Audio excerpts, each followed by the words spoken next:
case of Jake Wagner, Hannah Mae Roden, 13, and Edward Jake Wagner, 18, met at a dance and quickly became lovers.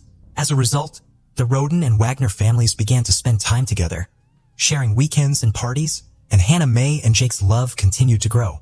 When Hannah Mae turned 15 years old, she revealed that she was pregnant. Jake was delighted with the news and hoped his family would be too. The Wagner family placed great emphasis on tradition in family lineage, and they adored children, viewing them as a continuation of their traditions.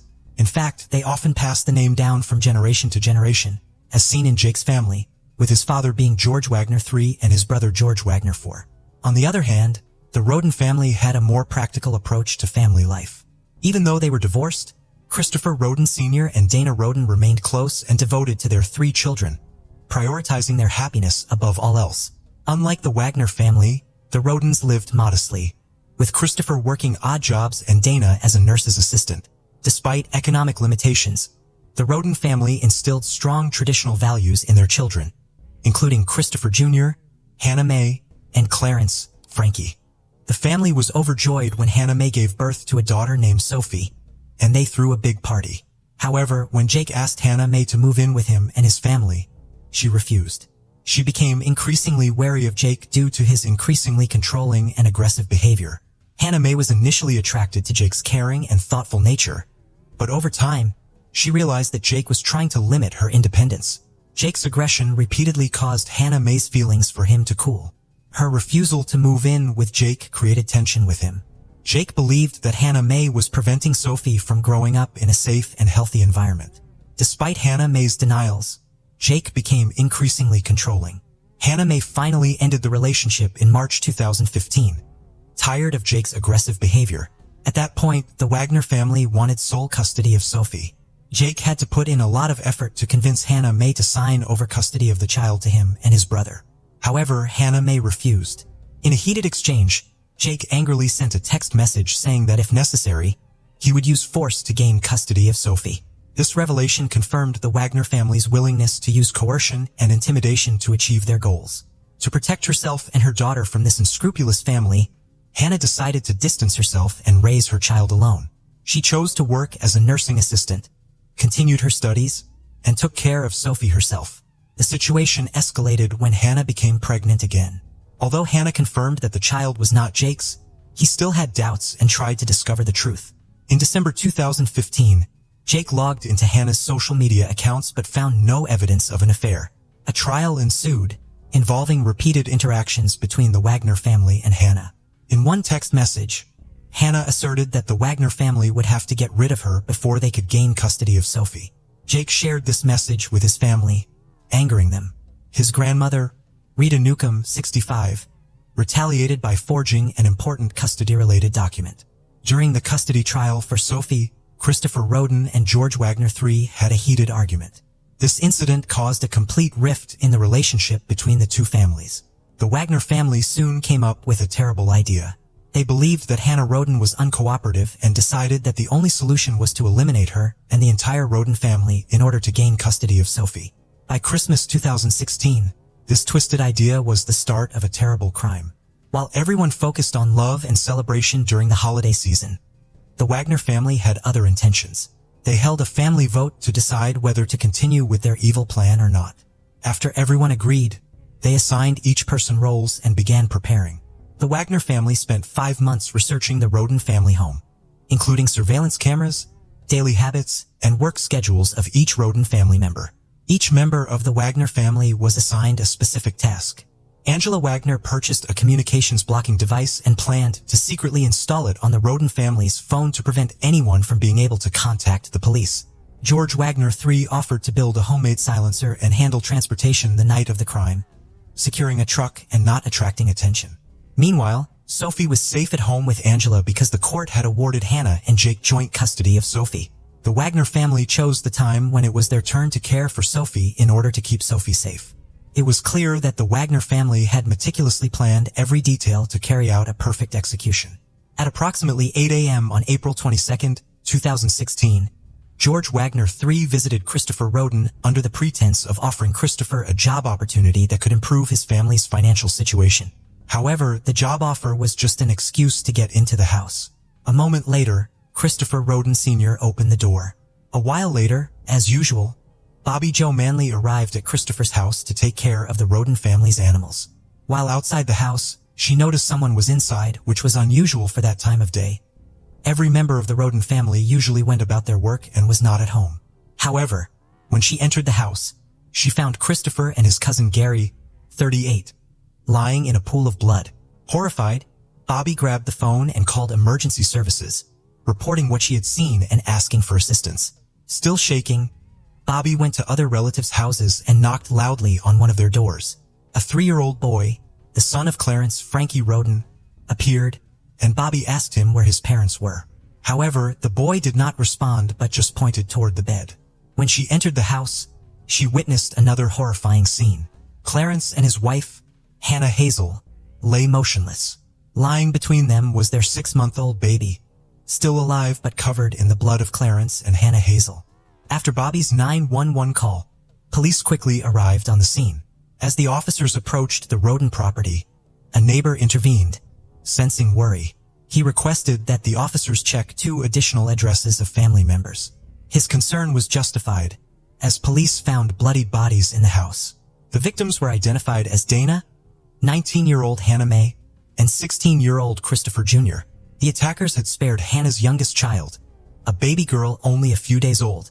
Later, another victim was discovered, 44-year-old Kenneth, the elder Roden's brother, who lived a 15-minute walk from the others.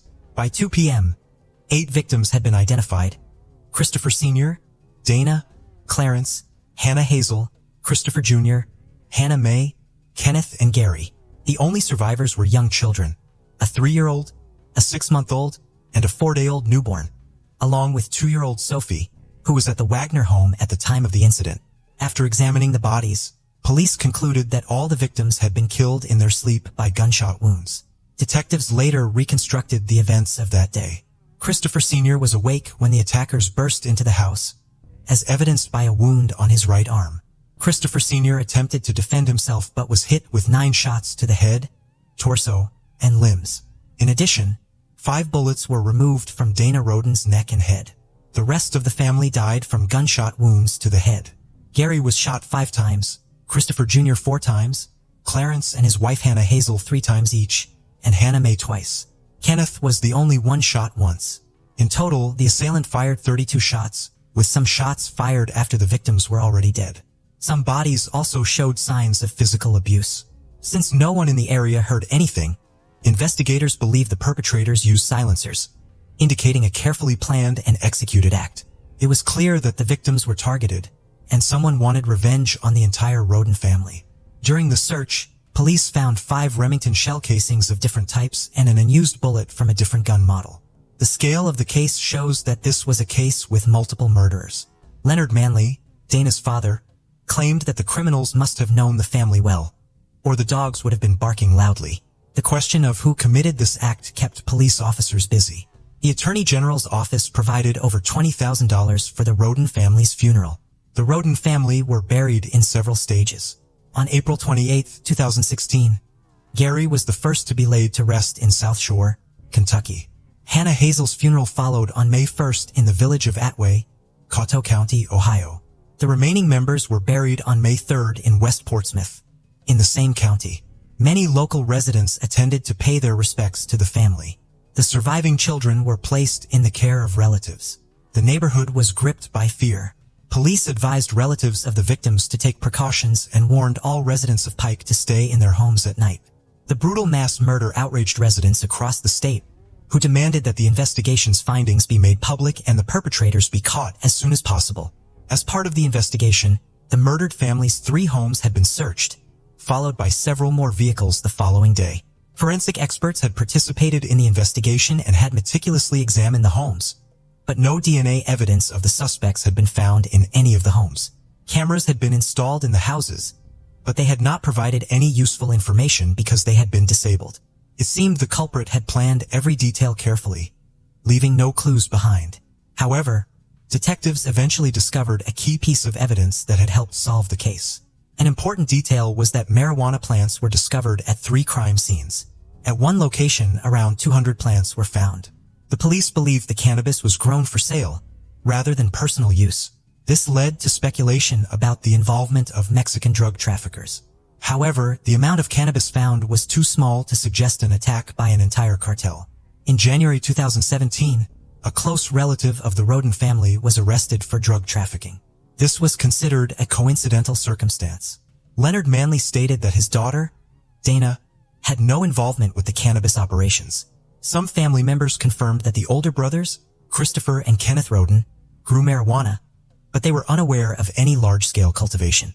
Specialized equipment for breeding chickens for fighting, as well as cages with roosters, were found at the Rodens' house. However, it soon became clear that illegal cockfighting was not the cause of the homicides either. Months went by without uncovering the true motive behind the crime. On April 13, 2017, local authorities announced they lacked sufficient evidence to make any arrests. Nevertheless, prosecutor Rob Yum stated the investigation was ongoing, suggesting they had some leads they were not yet ready to disclose. Another year had passed since the mass crime occurred, and its memorial service went largely unnoticed. There was no coverage in the local press, and neither the sheriff nor the prosecutor attended the memorial service. This led the community to believe that the investigation had stalled. However, on May 12, 2017, a special weapons and tactics team unexpectedly raided a home in Pike County, about 10 miles from the crime scene. Initially, they were searching for suspects, but it was later revealed that they were gathering evidence. Detectives also searched a house in Adams County that had once been owned by Jake Wagner, although he had sold it by then. The investigation took a dramatic turn on June 20, 2017, when the focus shifted to the Wagner family. The investigation included 26-year-old Jake, 27-year-old George IV, 47-year-old George III, and 48-year-old Angela, who lived approximately 15 miles from the victim. The Wagner family moved to Kenai, Alaska, claiming they were struggling to stay in the area. The Wagner family expressed their love for the Roden family, saying their deaths had devastated the Wagner family. The investigation indeed had a breakthrough. Authorities were seeking information from the public about the Wagner family's dealings in guns, ammunition, vehicles, and other related topics. According to the investigation, every family member was involved in the crime. That changed on November 13, 2018, when the Attorney General announced that the Wagners and their sons had been arrested and charged with planning and carrying out the murder. Rita Newcomb, the 65-year-old mother of Angela, and Frederica Wagner, the mother of George Wagner III, had also been arrested for perjury and obstruction of justice. In February 2019, Rita Newcomb had undergone handwriting analysis to confirm her role in forging guardianship documents for Sophie. To avoid going to jail, she had entered a plea deal. As a result, the charges against Frederica Wagner were dropped in June 2019. 2 years later, on April 22, 2021, Jake had reached an agreement with the prosecution. In exchange for revealing details of the crime, all family members would receive life sentences instead of the death penalty.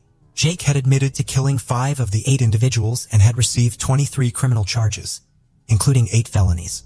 The remaining charges had included theft, conspiracy, illegal possession of ammunition, forgery, interception of messages, unlawful use of property, obstruction of justice, corrupt activities, and unlawful intimate conduct with a young woman.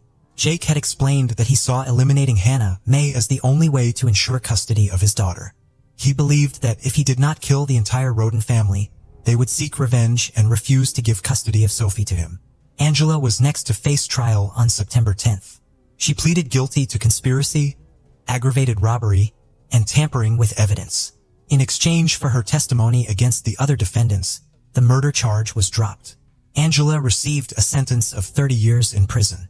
The trial of George Wagner IV had begun on August 28, 2022. Although he denied any involvement in the crime, the prosecution presented evidence of his participation in the planning, execution, and cover-up. Ultimately, George IV was found guilty on 22 counts and was sentenced to life in prison without the possibility of parole. George III's trial was scheduled for February 2024. Despite the convictions of his family members, he maintained his innocence. The once harmonious family's descent into madness was baffling, and their actions were unforgivable.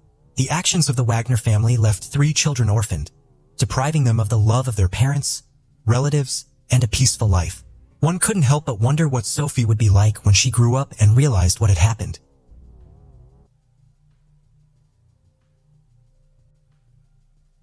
The events discussed in this video took place in 2007 in the state of Kansas. And although 16 years have passed since then, this high-profile case has yet to come to a conclusion.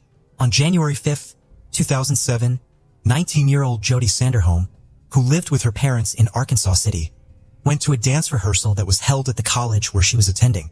On that day, Jody did not return home and stopped answering her phone. Such behavior was unusual for her, so her parents immediately became concerned and decided to file a missing persons report with the police. Jody Leanne Sanderholm was born September 26, 1987 in Arkansas City to Brian and Cindy Sanderholm. She was the third child of her parents. She had a brother called Jason and a sister called Jennifer. From a young age, Jody was fond of dancing. And although it played a large role in Jody's life, she also did not neglect her studies. She was one of 4 valedictorians in her graduating class.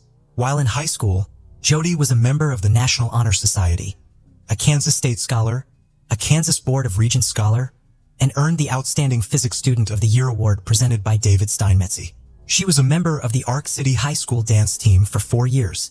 2 of those 4 years, she was the captain. Jody was a member instructor of Ark City Dance and a Universal Dance Association instructor. After high school, she attended Cowley College where she studied pre-pharmacy. While at Cowley, she was a member of the Cowley Tigerette dance line. In 2007, the population of Arkansas City was about 12,000. Jody's parents, like probably other locals, thought it was a good and relatively safe place to live and raise children. However, after Jody disappeared and the details of what happened to her became known, many began to realize that safety was only an illusion and that the man was the most dangerous beast. On the morning of January 5, 2007, Jody drove her car, a Dodge Stratus, to college for a dance rehearsal that was scheduled to end at 10:45. After the rehearsal, she intended to return home. Simbi called her daughter's cell phone several times, but she didn't answer, which was highly unusual. Jody always kept in touch with her family, and even if she missed a call, she would call back soon. Cindy had a bad feeling about this. She decided to get off work and go home to see if Jody was all right. When she arrived, she immediately noticed that her daughter's car was not in front of the house. And this only increased her anxiety, because Cindy knew that by this time, Jody should have been back from rehearsal. Upon entering the house and looking around, Cindy realized that Jody had not returned home. Her dance uniform, which she put in the washing machine when she returned from rehearsal, was not there or in the hamper for her dirty clothes. The shower stall was dry, although Jody always showered after dance class. It soon became clear that Jody had no contact with her father or older sister, Jennifer, either. She had an appointment at noon, to which she never showed up. Cindy and Brian began calling their daughter's friends, hoping to find out where she might be. But after the morning rehearsal ended and Jody left college, none of her friends saw her. That evening, the college dance team was scheduled to perform at a basketball game with a routine of which Jody was the choreographer. She wouldn't have missed it of her own free will, but she didn't show up either. At about 6 p.m., still unable to learn anything and without waiting for their daughter to return home, Cindy and Brian contacted the police and reported her missing. Officers from the sheriff's office immediately put together flyers depicting and describing Jody, began to inquire about her last known whereabouts, and put out an APB on the vehicle she was traveling in. The police learned from Cindy and Brian that Jody had a boyfriend she had been dating since high school. His name was Colby Wilson. When contacted by phone, he reported that he had been at his brother's house in Texas for several days. The police quickly ruled him out as a potential suspect because his stay in another state was confirmed. The next day, January 6th, was very eventful. Lori Leglider, Jody's best friend with whom they had been friends and danced since high school, provided the police with important information. They both enrolled at Cowley College, where they went on to study dance. Lori reported that she left work at Sirloin Stockade in Arkansas City around 10 p.m. Tuesday, January 2nd, and noticed a light blue car drive by the restaurant several times as she left. On her way home, she noticed a car following her in her rear-view mirror. "I thought something strange was going on," Lori told the detectives. She decided to see if the car behind her was really following her, so she started turning onto different streets. The driver of the car behind her was doing the same thing, and it really scared Lori. She drove to the local police station and parked next to it, thinking that the stalker would leave her alone. She didn't see him after she stopped, so she drove home again. However, she had to go back to the parking lot near the police station because she saw the car chasing her again. Lori sat in the car for a while before driving home. She told the detectives that she didn't go to the station because she thought it was someone else's stupid prank. But that wasn't really all. On Friday, January 5th, the band Tigerette Dance Line was rehearsing at the college. According to Lori, she and Jody got there around the same time and, as usual, parked not far from each other. Lori spotted the light blue car again. What's more, she recognized the man behind the wheel. It was a local resident, 23-year-old Justin Thurber. Lori did not know him personally, but had seen him several times in the company of his older brother and his friends. Lori and Jody left practice at the same time and were supposed to meet up later, but Jody never showed up for that meeting. Soon, several members of the dance team revealed that they too had seen Justin near the college during the past week. He always sat in his car in the parking lot and just watched. Within the first 24 hours of Jody's disappearance, police had driven all over the city but could not find her car. Arkansas City is surrounded by fields and wooded areas. They brought in a fixed-wing aircraft to search the area from the air. The car was more difficult to hide than a person because of its size, so the police hoped to be able to see Jody's car from the air. It was determined that the last time her cell phone signal was received, it was from a cell tower located near the Kaw Wildlife Area. This is a vast, wooded area along the Arkansas River. At this point in the investigation, only one person, Justin Eugene Thurber, who was identified by Lori Leglider and other members of the dance group, was considered as a person who might be involved in the disappearance of Jody Sanderholm. It is important to note here that despite his young age, Thurber was well known to the police. 3 years earlier, in 2004, he had been charged with illegal possession of banned substances. He eventually received a suspended sentence and was released. 3 months after that, he was arrested for theft and probation violation. In October 2005, he was charged with disorderly conduct. 3 months later, he was arrested for petty theft and again found to be in possession of a controlled substance. On December 31, 2006, which was just 6 days before Jody disappeared, Thurber was arrested again for theft. That same day, after paying a $3,000 bail, he was free.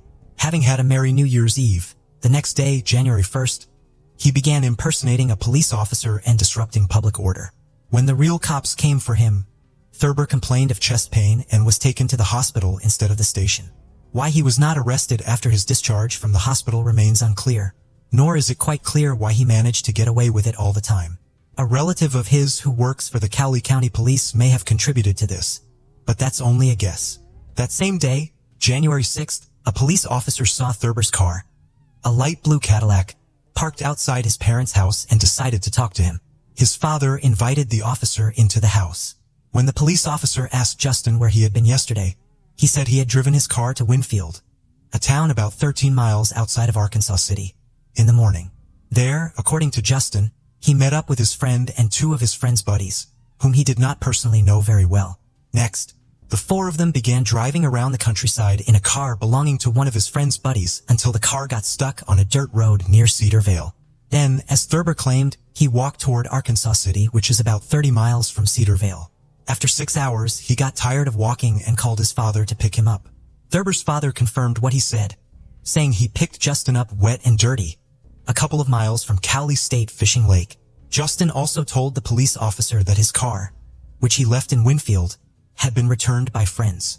The story wasn't very convincing, but there was nothing to charge Thurber with yet, so the officer left. That same evening, officers spoke with Alexis Swartzel, who recently ended a 3-year relationship with Thurber. She told officers Thurber often took her to the Kaw Wildlife Area, southeast of Arkansas City, and she pointed out places she and Thurber would visit. When the police informed Alexis that they were investigating the disappearance of Jody Sanderholm, she was very surprised and said that Justin had once said that he had begun watching Jody when he was 13 years old. He would peep at her when she was swimming in the pool in her backyard and sometimes in the evenings, peek through the window in her room, and wait for her to start changing clothes. Police asked Alexis about her reasons for breaking up with Thurber, to which she said she had broken up with him because he was too abusive and had strange tendencies that were becoming more and more frequent. On several occasions, she said, during intimacy, he would choke her unconscious. On top of that, he asked her to fight him because he could not get aroused any other way. It was becoming more and more obvious to the police by the minute that Justin Thurber might be involved in Jody's disappearance. The police had no evidence to link him to the girl's disappearance. But late in the evening of January 6th, Thurber was arrested anyway. Detective Eric Mata arrested Thurber on bail revocation and suspicion of criminal trespass. because the investigation into Jody Sanderholm's disappearance revealed that Thurber was on the college campus where the detective believed Thurber should not be. Thurber told Mata that he wanted to talk to his lawyer. At the same time, police officers arrived at Justin's parents' house with a search warrant. The officers took the shoes Justin had been wearing the day before when his father picked him up. The shoes were wet and were drying on a towel. Thurber's father told police he helped his son clean the mud off the shoes. The clothes Justin was wearing when his father picked him up were also recovered. But by this time, he had had time to wash them. The next day, January 7th, searchers trained to identify human activity in rugged terrain set to work in the Kaw Wildlife Area. They found shoe prints that matched Justin Thurber's, as well as several other smaller shoe prints. As darkness fell, they decided to continue the search the next day. On the way home, some searchers drove past Cowley County State Fishing Lake and decided to stop because they heard Thurber was wet when his father picked him up. They discovered a muddy tire track, muddy shoe prints near a public restroom, mail addressed to Jody Sanderholm's parents in a chemical toilet, dance shoes in another toilet, and a flip-flop sandal. Investigators later retrieved cut-off sweatshirts, a wallet containing Jody Sanderholm's driver's license and social security card, her black leotard, a tigerette jacket with Jody Sanderholm's first name on the front, a vehicle floor mat, and a car seat cushion. The sandal matched the impressions found at the Kaw Wildlife Area. Searchers spent the next 2 days around Cowley County State Fishing Lake in the Kaw Wildlife Area. On January 9th, specialists with sonar brought in to survey the bottom of the lake discovered Jody's sunken car. On the same day, the hope of the Sanderholm family ulcer guide. Jody's naked body was found under a pile of leaves, logs, and twigs at the Kaw Wildlife Area. Authorities found DNA evidence linking Justin Thurber to both Jody's car and her body. The car had been in the lake for more than 3 days, so police feared that the water that filled the interior had destroyed all evidence. That was partly true. Forensics spent a great many hours before they found a short hair in the interior. Carrie Melton, director of the Forensic DNA Testing Lab, ran mitochondrial DNA tests on the hair found on the driver's seat of Jody Sanderholm's car and concluded that it was almost certainly Justin Thurber's hair. Barbara Lale, an employee of a private DNA testing company, tested samples taken from Jody Sanderholm's right biceps and right side of her chest. She concluded that Thurber could not have been excluded as a participant, although 99% of the population could have been excluded. Cell tower data showed that on the day Jody disappeared, her phone and Justin Thurber's phone were in the same areas at the same time. Lori Leglighter, Jody's best friend, said she saw Thurber in the college parking lot the day she disappeared. When the police looked at the camera footage provided by the college administration, they were convinced that Lori was telling the truth. Thurber was in the college parking lot at the same time rehearsal was going on, and he left that parking lot at the same time as Jody. The tape showed that Thurber followed Jody in his light blue Cadillac. Based on the fact that letters addressed to Jody's parents were found near the lake, investigators speculated that Thurber had followed Jody from the college to her home, and when she got out to retrieve the letters from the mailbox, he attacked her, pushed her into her own car, and drove her away. That theory was confirmed when a shoe print identical to the sole of Justin Thurber's sneakers was found next to the Sanderholm family mailbox. As previously mentioned, footprints of Thurber's shoes and smaller shoe impressions were found at the Kaw Wildlife Area. It was determined that these were the footprints of Jody's shoes found at the fishing lake, along with her other belongings. Thurber's footprints and Jody's footprints in the preserve were located side by side, walking along them. At one point, the searchers saw that Jody's footprints were interrupted, and Justin's footprints went deep into the woods. This meant that he was carrying the girl further on his own. His shoe prints were also found where the body had been found. All 3 of the people Justin said he had been with the day of Jody's disappearance denied what he said. They had not seen Thurber that day, which meant his story about the car being stuck near Cedarvale was a fabrication. The 3 officers drove Thurber to Cedarvale so he could show them where he said he was. Thurber was unable to determine where he said the car was stuck. Back at the police station, Thurber volunteered to take a polygraph test. He also requested that his relative, Chad Monroe, who worked for the Cowley County Sheriff's Office, be present during the questioning. The evidence found was sufficient to indict Justin Thurber. He himself denied guilt, and the judge set his bail at $1 million. Thurber's attorneys tried to convince the court that he was mentally retarded and incompetent, but were unable to do so. Thurber had graduated from high school and even attended college for some time, so the judge found the defense claim of his mental retardation unproven. The medical examiner who conducted the autopsy testified at the trial. He said that the first time he looked at the body, he had no doubt that the last hours of Jodi's life were very painful. Her entire body and face were covered with bruises and abrasions. There were clear signs of strangulation on her neck. It was strangulation that was named as the cause of death of Jodi Sanderholm. I can't say all the information about what the medical examiner found during the autopsy. Not all horror movie maniacs are as brutal as Thurber was to Jodi. Without going into detail, and at the same time to give you some idea of what happened at the Caw Wildlife Area, I will say the following. The crime was motivated by carnal desire, and Thurber committed the crime with a stick. At trial, in addition to Thurber's ex-girlfriend, 6 other women testified, each claiming that the defendant stalked her. One of them was a co-worker of his. In one case, she even had to call the police to have an officer walk her to her car after work. It was already dark, and she was afraid to go to the parking lot because she saw Justin waiting for her. Earlier, he had left a rose and a note under the windshield wiper of her car saying he liked her and wanted to get to know her better.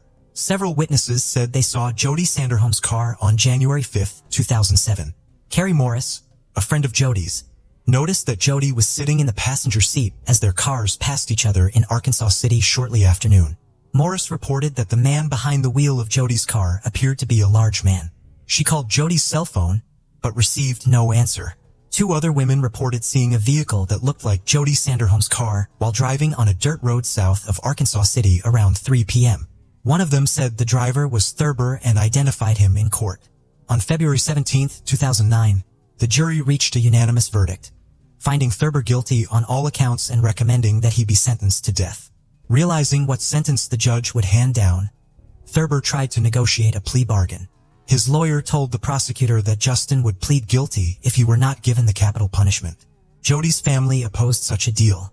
The presiding judge took the jury's decision into consideration and sentenced Thurber to death by lethal injection in March 2009. In 2008, the state of Kansas signed the Jodi Act, which, among other things, expands police authority over stalking suspects and expands the list of actions that can be considered stalking. Since the sentencing, Justin Thurber has not abandoned his attempts to appeal the court's decision. His attorneys are trying to prove that Thurber is mentally retarded. In 2018, the Kansas Supreme Court postponed Thurber's death sentence, citing a Supreme Court of the United States ruling that the execution of defendants, even those with mild developmental disabilities, is unconstitutional. The Sanderholm family said a competency hearing was held during the original trial, and Thurber was found to be fully competent at the time. Jodi's mother, Cindy Sanderholm, sat in the courtroom 11 years after her daughter's passing. She said that Thurber had written letters to other girls while in prison, and this should show that he was competent. That's sick. It's just sick, Cindy said. It tells you that he is competent enough to reach out to people and write letters.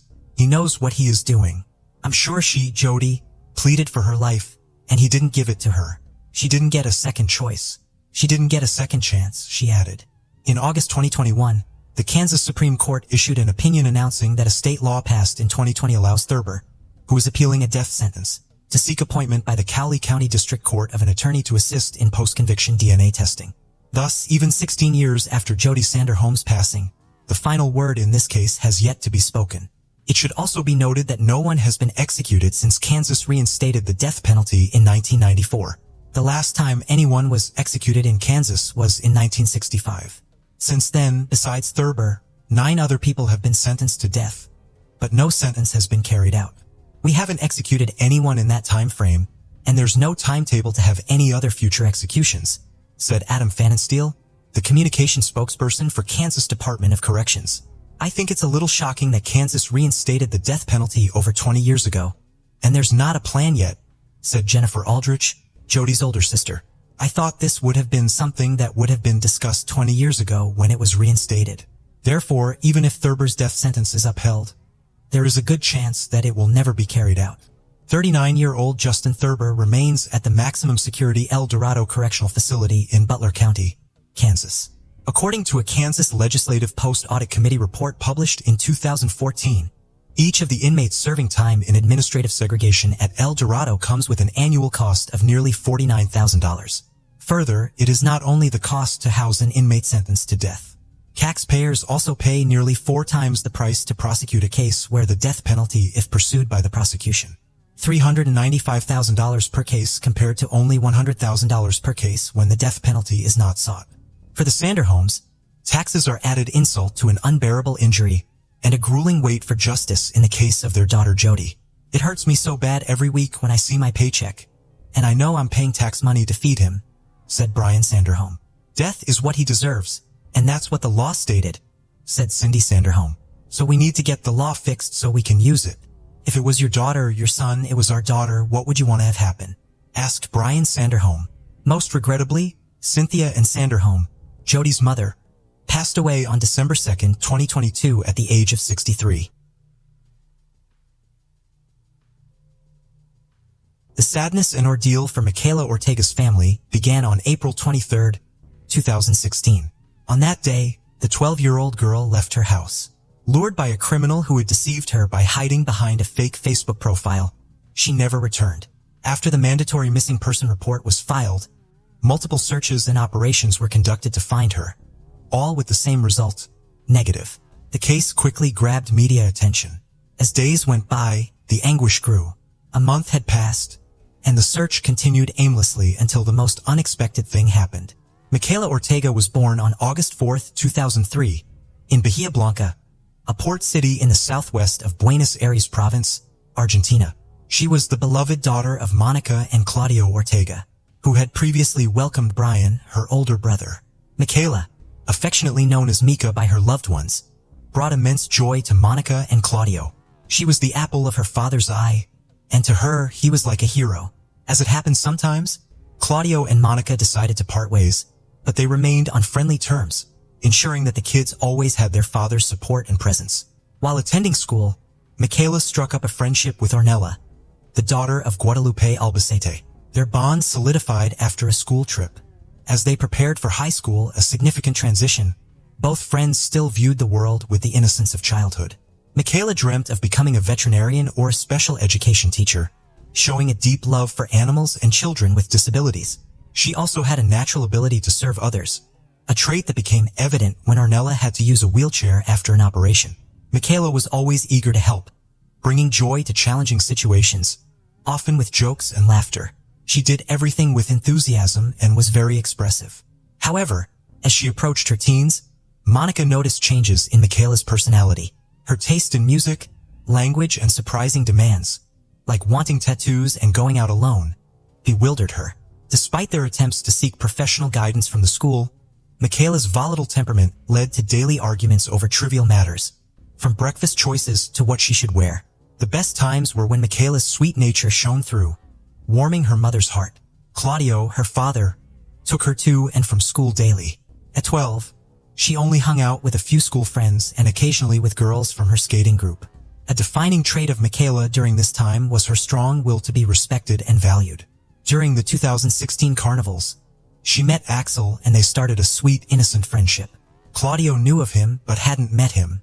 Around the same time, Michaela received a strange friend request on a social network from someone posing as a young girl her age, who was actually a 26-year-old man named Jonathan Luna, born around 1990. Jonathan was sentenced for a serious theft and was locked up in General Roca prison. He was also under investigation for abuse charges. Despite being known as a dangerous man, the judge of the case authorized a temporary release for him in December 2014. Jonathan seized this opportunity to escape. From that point on, there was a warrant out for his arrest, but he was never found. After a while, Jonathan settled down in Bahia Blanca.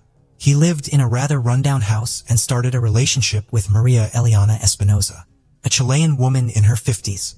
While she worked as a domestic worker, Jonathan spent most of his day glued to his cell phone, browsing social media and idling away in bed. On a popular social network, he managed more than 4 accounts posing as a woman. Collectively, he had more than 1,700 contacts, and 95% of them were girls Michaela's age. His preference for minors led him to form a face-to-face friendship with a 15-year-old neighbor who would visit his house to drink, mate, and chat. Even though he got along better with Maria, he frequently mentioned that he was in love with the teenager, brazenly stating his wish to have intimacy with her.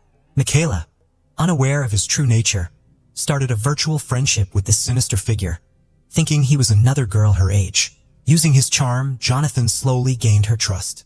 Around mid-April 2016, An argument with her mother persuaded Michaela to think about leaving home. When Jonathan found out he saw the perfect chance to meet her, he convinced her that a cousin of his fake online friend could pick her up and bring her to his house. On Friday, April 22, 2016, after expressing her love to her mom, Michaela retreated to her bedroom, unaware of the true situation and believing her daughter was asleep. Monica had no idea that Michaela was writing a farewell letter. In it, Michaela asked for forgiveness and urged her family not to look for her, explaining she was heading to a friend's house on Saturday morning. The next day, April 23rd, after leaving the letter on her bed next to a stuffed toy, Michaela prepared to leave. Michaela left with just her ID and a hair straightener in her bag.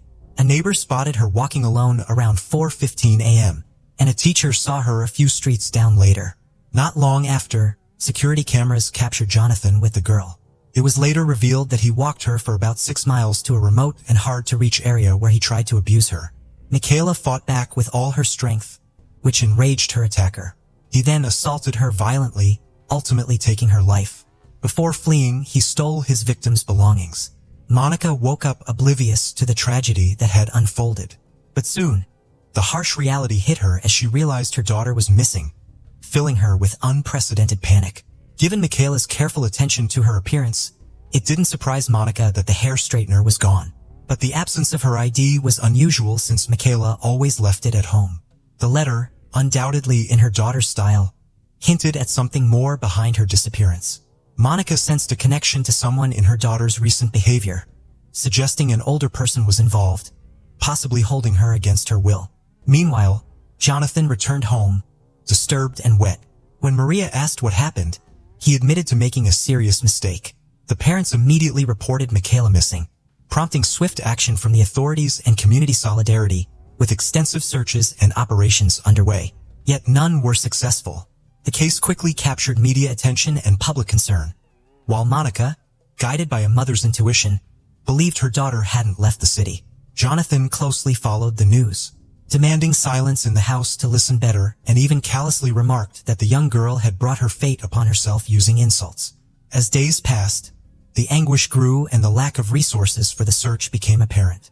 At one point, they ran out of funds to make color copies of Michaela's photo for distribution. During this darkest time, Monica saw how some individuals went above and beyond, even using their own money to help find her daughter. 13 days after the disappearance, security camera footage emerged. Monica recognized her little girl with her pink backpack and Mickey Mouse sweater, and immediately dismissed the idea of her daughter's boyfriend being involved. The footage was quickly broadcast on TV, where Maria recognized Jonathan and confronted him, but his threats silenced her from contacting the authorities. In the same month, Michaela's mother received a call from a young girl pretending to be her daughter, claiming she was sick and needed money sent to her, promising to return home if she complied. Sensing the scam, Monica tracked down the address and confronted the minor's parents, who dismissed it as a harmless prank, adding frustration and despair to Monica's ordeal. The police interviewed the young girl. Meanwhile, Michaela's mother tirelessly scoured her daughter's social media profiles, convinced that tracing her contacts and conversations was the key to finding her. But all efforts seemed fruitless. Jonathan tried to sell the hair straightener he had stolen from Michaela to a 15-year-old neighbor. As the search remained directionless a month later, Michaela's community and loved ones organized a candlelit march, praying for her safe return.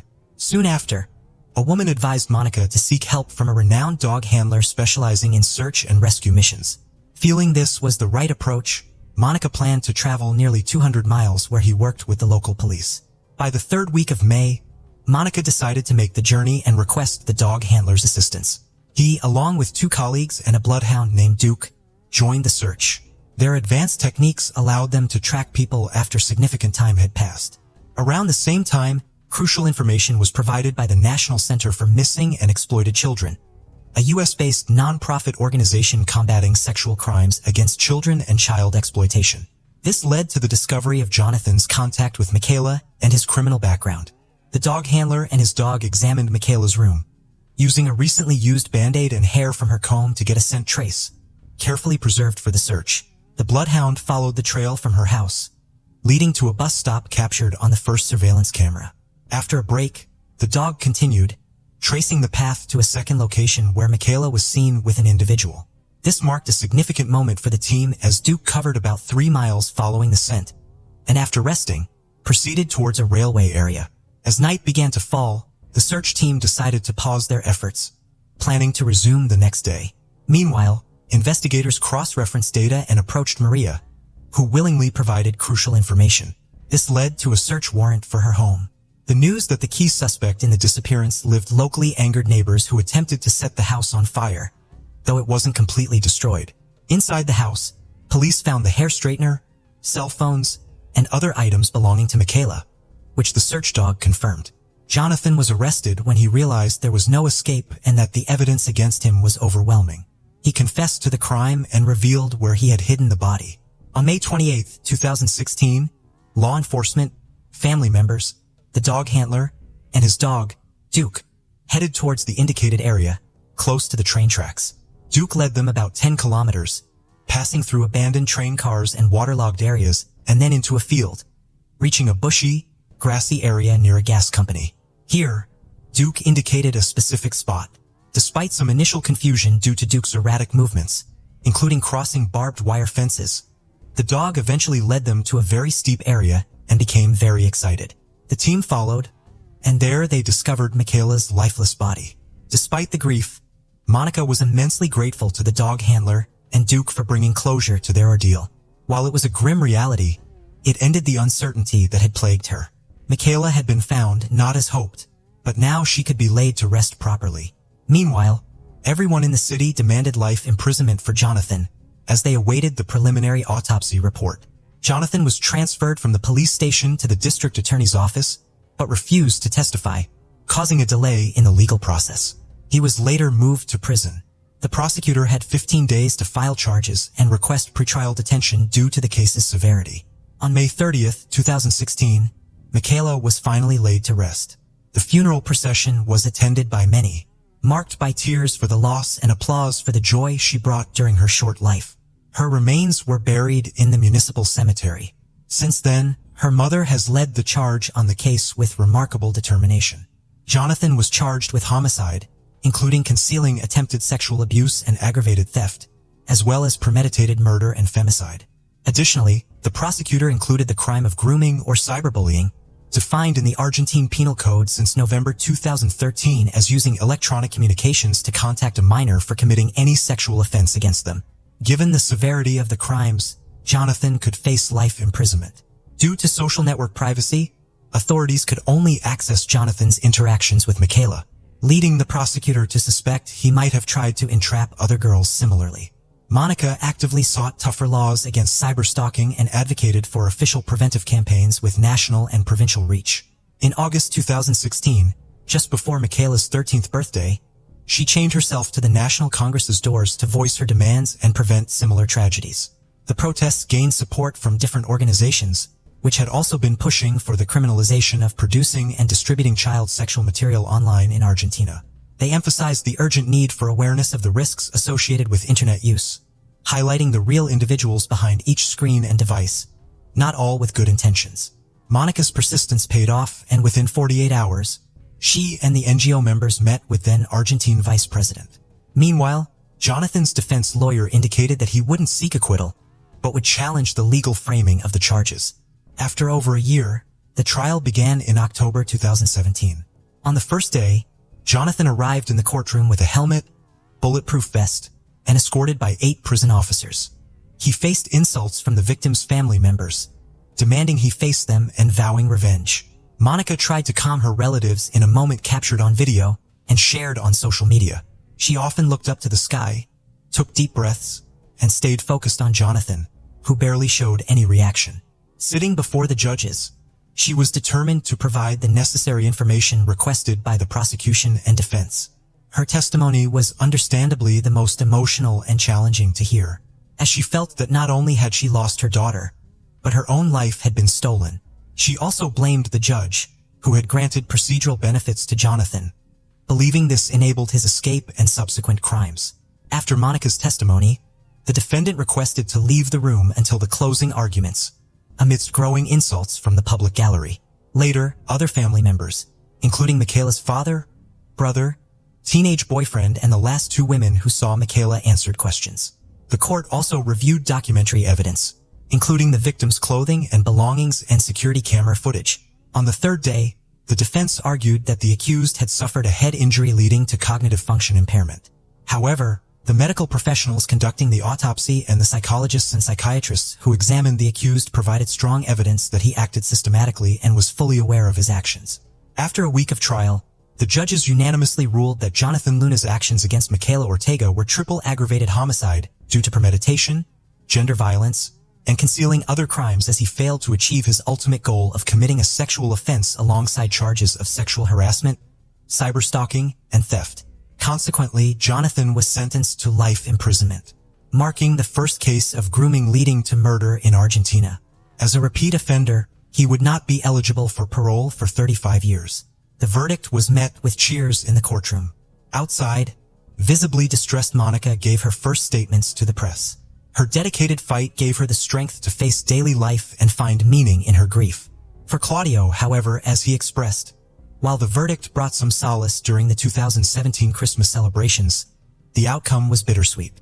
Subsequently, the consumption of anxiolytics was made mandatory for him to cope with the tragedy. Thanks to Monica's efforts in 2020, the Mica Ortega Law was enacted, establishing a national program for the prevention and awareness of grooming or cyberbullying against girls, boys, and adolescents. Its aim is to prevent, raise awareness, and generate consciousness in the population about this issue through the responsible use of information and communication technologies, as well as the training of the community.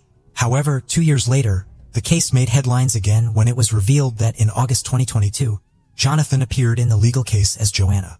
Jonathan stated that he perceived himself as a woman and has since called himself Joanna.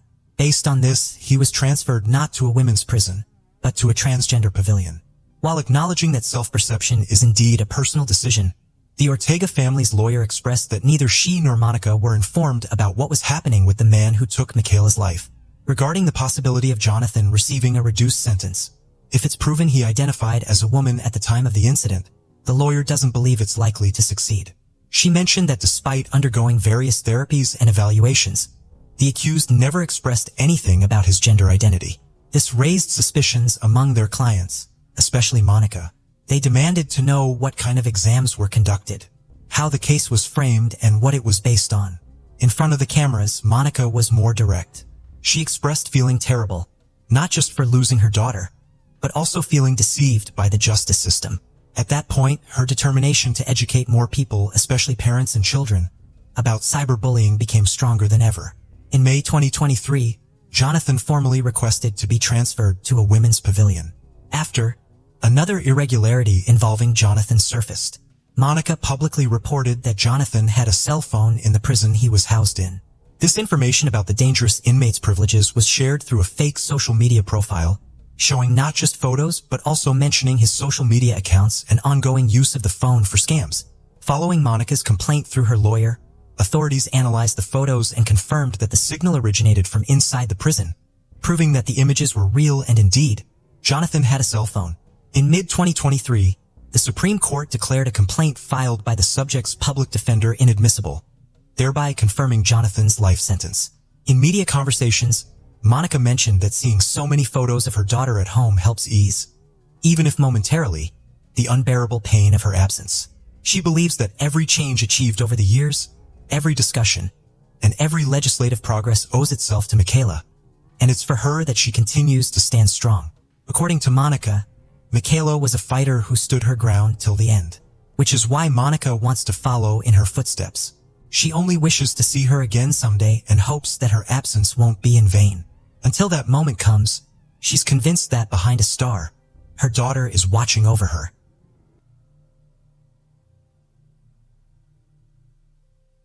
The case of Summer Baldwin. Summer Baldwin, born in 1976 in Washington, was renowned for her kind and vibrant personality. As a bright student with many friends, she aspired to pursue an acting career. Following high school, Summer enrolled in community college but struggled with her studies. Seeking a change of environment and new opportunities, she moved to Texas with her friends, supported by her parents who hoped she could start anew. However, it is uncertain when Summer's life started to decline. She struggled with addiction to alcohol and illicit drugs, but unfortunately did not reach out to her family for support. As her addiction worsened, She lost her job and began associating with people who had a history of crime. Her dreams of becoming an actress were shattered, and she was eventually forced to work as an escort to make ends meet.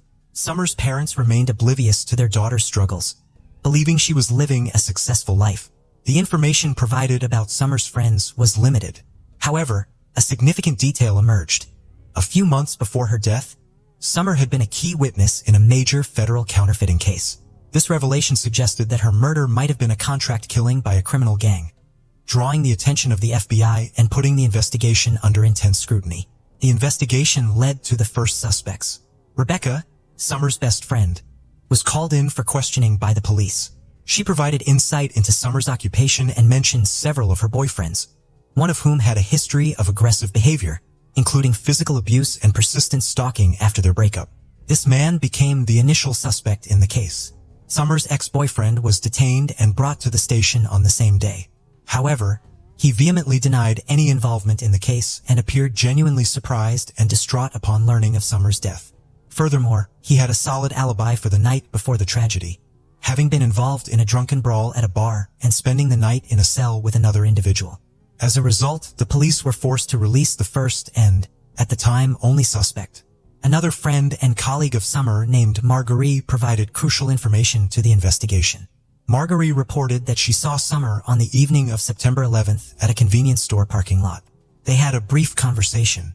Marguerite recalled that a red van pulled into the parking lot, and a young, physically fit Latino man got out to enter the store, likely to make a purchase. While he was inside, Summer exited the van from the passenger side to greet Marguerite. Summer mentioned that the man was a client she had met for the second time in recent days. After the man returned to the van, he got behind the wheel and Summer quickly re-entered the vehicle. Marjorie didn't notice which direction the van took when it left, nor did she know where Summer and the man were headed. She noted that she had never seen the man before and thought he was not from the area.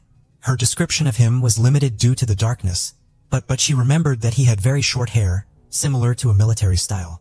On September 13, 2005, a sanitation worker discovered a suspicious suitcase in a landfill in Lubbock City, Texas, USA. When he opened the suitcase, he was startled to see the body of a woman with red hair. The victim's body had many bruises.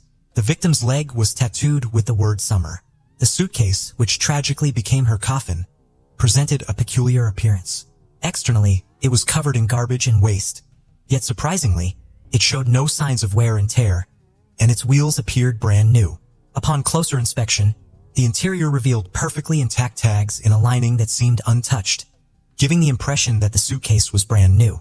Notably, the plastic attachment for the price tag remained intact, suggesting that the purchaser had not removed it. Further investigation revealed that this particular brand of suitcase was widely available in numerous stores throughout the city. However, this specific large model was only sold in 2 stores. A crucial breakthrough came when the perfectly preserved barcode led investigators to a Walmart store in the same area where Summer was last seen alive. Records showed that 2 identical suitcases were purchased on the day preceding the gruesome discovery, one in the afternoon and the other around 2 a.m., a timing that raised suspicions due to its unusual nature. Police officers promptly visited the store and obtained the surveillance camera footage. After reviewing the footage, they discovered that an elderly couple had purchased the first suitcase. Initially, they didn't raise any suspicions, but they were tracked down and were able to present the suitcase, explaining that it was bought for a vacation. However, the second suitcase was purchased by a young, athletic Latino man with very short hair, similar to a military haircut. This raised suspicions that he might be the person seen with Summer in the supermarket parking lot, as described by a witness. Additionally, the man bought disposable gloves at checkout, further arousing suspicions. The store's external surveillance cameras provided more information, showing the man leaving the store with the suitcase and loading it into a red van. With too many coincidences, the police believed they had identified the suspect and now needed to confirm his identity, locate him, and bring him in for questioning. The man took extreme precautions to avoid detection, using cash instead of a credit card to prevent leaving a digital trail. However, he overlooked the parking lot surveillance cameras, which clearly captured his vehicle's license plate number. The police quickly tracked the vehicle to a rental car company and identified the renter as Rosendo Rodriguez, a reservist in the U.S. Marine Corps. Rosendo had a clean record and was in town for a brief training stint with his unit. Initially, it was difficult for the police to locate Rosendo, as he wasn't staying at the same hotel as his unit. But with his personal details in hand, the police discovered that he had withdrawn a large sum of cash from an ATM at a different hotel, likely the money used to purchase the suitcase and gloves.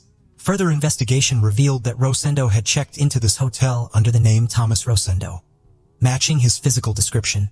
On September 11th, it appeared that Rosendo had used an alias for unknown reasons. The investigation got a lucky break.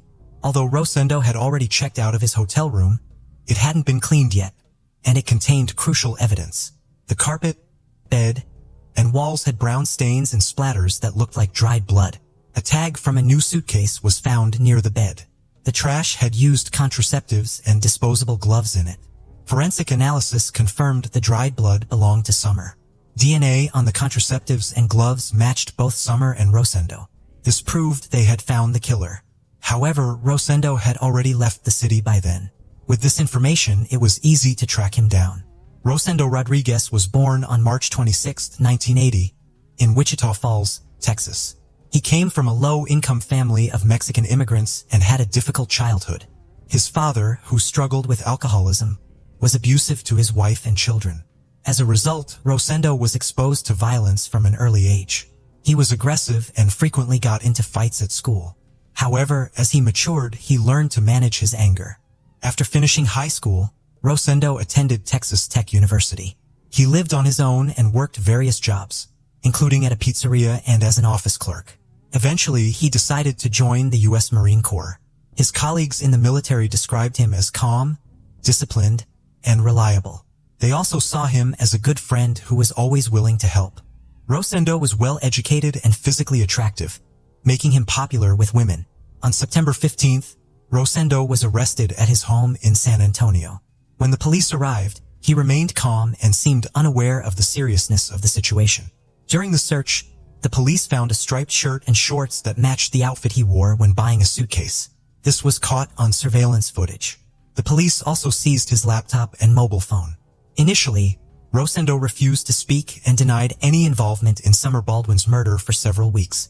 However, faced with overwhelming evidence against him, he began to provide statements on the advice of his attorney. In these statements, he shared his own account of events, which notably diverged from the reconstruction put together by forensic experts. Rosendo initially stayed at a different hotel than his fellow servicemen due to a booking mistake. Although he realized the error after checking in, he chose not to relocate since the military leadership deemed it unnecessary. However, he failed to explain why he used a different name to register at the hotel on September 10th. That evening, Rosendo rented a van to get around the city more easily. He claimed to have met Summer Baldwin by coincidence. According to his account, he spotted a blonde woman sitting on a roadside bench, covering her face with her hands and seemingly crying.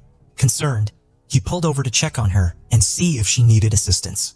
They started talking, and after she calmed down, they went to his hotel room, where they chatted, had a few drinks, but did not engage in any intimate activities. The next morning, Rosendo drove Summer home. They made plans to meet again in the evening. At around 9 p.m., he picked her up from the same location and they went to a supermarket. There, Summer ran into her friend Marjorie. Afterward, they returned to the hotel. According to Rosendo, he and Summer engaged in consensual intimacy at the hotel. However, the situation took a turn when Summer allegedly became aggressive and demanded money. This caught Rosendo off guard, as he claimed he was unaware that Summer was a sex worker. When he refused to pay, Summer reportedly pulled out a knife and threatened him. Rosendo managed to disarm her and punched her in the face, causing her nose to bleed. He claimed that he was acting in self-defense and did not intend to harm her. Shortly after, Summer collapsed onto the bed and began convulsing, foaming at the mouth. Rosendo stated that he attempted to help her but was hesitant to perform mouth-to-mouth resuscitation due to the blood and foam on her face. After a minute, Summer stopped breathing. Realizing Summer was dead, Rosendo panicked. He went to a nearby store, purchased a suitcase and gloves, and returned to the hotel. He then placed Summer's body in the suitcase and disposed of it in a dumpster, knowing it would be taken to the landfill the next morning. Afterward, he checked out of the hotel, returned the rental car, and drove back to San Antonio, pretending as though nothing had happened. Inconsistencies in the suspect's story raised suspicions among investigators. Rosendo Rodriguez's lies were evident due to numerous discrepancies in his account. One inconsistency arose when Marguerite, who met Summer in the parking lot on the night of the crime, stated that Summer mentioned the man was a client she had previously met for a paid encounter. However, Rosendo claimed their interaction was consensual, which contradicts evidence on Summer's body indicating she was taken advantage of. It is possible their initial encounter was consensual, leading Summer to agree to meet him again. Rosendo also claimed he only hit Summer once to calm her down, and she died from a seizure. But the autopsy revealed around 30 fresh bruises on Baldwin's head and body, as well as several stab wounds. Furthermore, evidence indicates she was alive when he packed her into the suitcase, which contradicts his claim that she was already dead. A search of Rosendo's laptop revealed a disturbing information in the days leading up to his arrest. He had been actively searching for information about Summer, including whether she was being searched for and if her body had been found in a landfill. Rosendo also frequently searched for information on Joanna Catherine Rogers, a 16-year-old girl from Lubbock who had gone missing a year and a half prior. Rosendo agreed to a plea deal that included a reduced sentence and no death penalty in exchange for explaining what happened to Joanna. He said he met Joanna, a high school student, in late April 2004. After a few meetings, they went to his hotel room on May 4th, where they got into an argument over money and potential rape allegations. The argument escalated, and Rosendo panicked, covering Joanna's mouth to quiet her, which unintentionally led to her death. In a desperate attempt to dispose of the body, Rosendo put it in his suitcase and threw it into a dumpster. This was the same method he used a year and a half later to dispose of Summer's body. Initially, Rosendo admitted to these events but later claimed his confession was false and that he had been coerced into making it. The police realized they needed to find Joanna's body to build a stronger case, so they launched a massive search of the city dump. Over a year later, they made a miraculous discovery: a suitcase containing Joanna's remains. Despite severe decomposition, DNA testing confirmed the identity of the remains. This new evidence allowed authorities to charge Rosendo as a serial offender with a consistent modus operandi, committing similar heinous crimes. During the trial, the verdict was clear. Rosendo was guilty of first-degree murder. The court decided on the death penalty, largely due to the fact that Summer Baldwin was 3 months pregnant when she was murdered. This aggravating factor was a key consideration in the sentencing. Rosendo was sentenced to death by lethal injection. Despite the overwhelming evidence, Rosendo and his lawyers filed multiple appeals, claiming errors in misconduct by investigators. However, all appeals were rejected. While on death row, Rosendo maintained a blog on criminal justice and policy issues. On March 27, 1938, Rosendo Rodriguez was executed for his crimes at Huntsville Prison in Texas, one day after his 30th birthday. This marked the 4th execution in Texas and the 7th in the United States that year, nearly a decade after his conviction. Every day, hundreds of thousands of individuals go missing worldwide. Although many are quickly found or return on their own, about a third are discovered deceased eventually. The remainder disappear without a trace, their fates enshrouded in mystery. Mysterious and unsolved cases of disappearances frequently captivate the public and become the basis for detective novels or fantasy films. Yet sometimes reality can be more terrifying than fiction. The disappearance of 19-year-old student Katie Poore stands out as particularly unique. Her case was so baffling that even NASA experts participated in the effort to find her. Despite their best efforts, she could not be found alive. This shocking event deeply affected the nation, especially the normally peaceful town of Moose Lake, where Katie resided along with other students. Katie Elizabeth Puya was born on February 28, 1980 in the quaint town of Duluth in St. Louis County, Minnesota. She was the second child in a loving and ordinary family. She grew up with her older brother, and they shared a strong bond since childhood. When Katie started school, the family relocated to Carlton County and settled in Barnum. Katie was known for being sociable, active, and highly creative. She studied vocals, played guitar, and eventually began performing in a music band where she happily showcased her talents. Katie also had a deep love for animals. She volunteered at a shelter for stray cats and dogs and participated actively in cleaning and beautifying local parks. Her beauty was well recognized. In high school, she even participated in a city beauty contest where she achieved second place. After high school graduation, she attended college and moved to Moose Lake, a quiet and picturesque town in the same county as her family. By that time, Katie had been dating Mark for a couple of years. They both went to university and planned to get married. The couple rented a small but cozy apartment in a good neighborhood. Katie attended law school to study criminal law, while her fiancé focused on computer technology.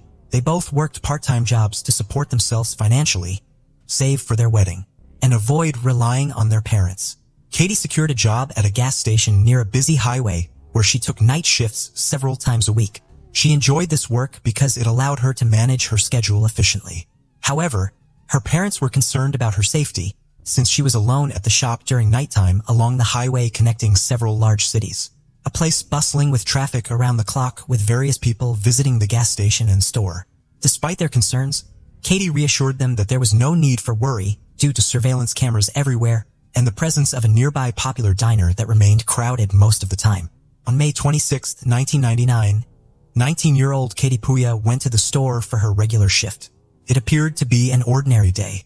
She switched with her colleague who had worked during the day and took up her position behind the cash register. Around midnight, a woman came by the gas station, filled her tank with gasoline, and walked into the store to pay and buy some snacks. After gathering her items, she approached the cash register but found it unattended.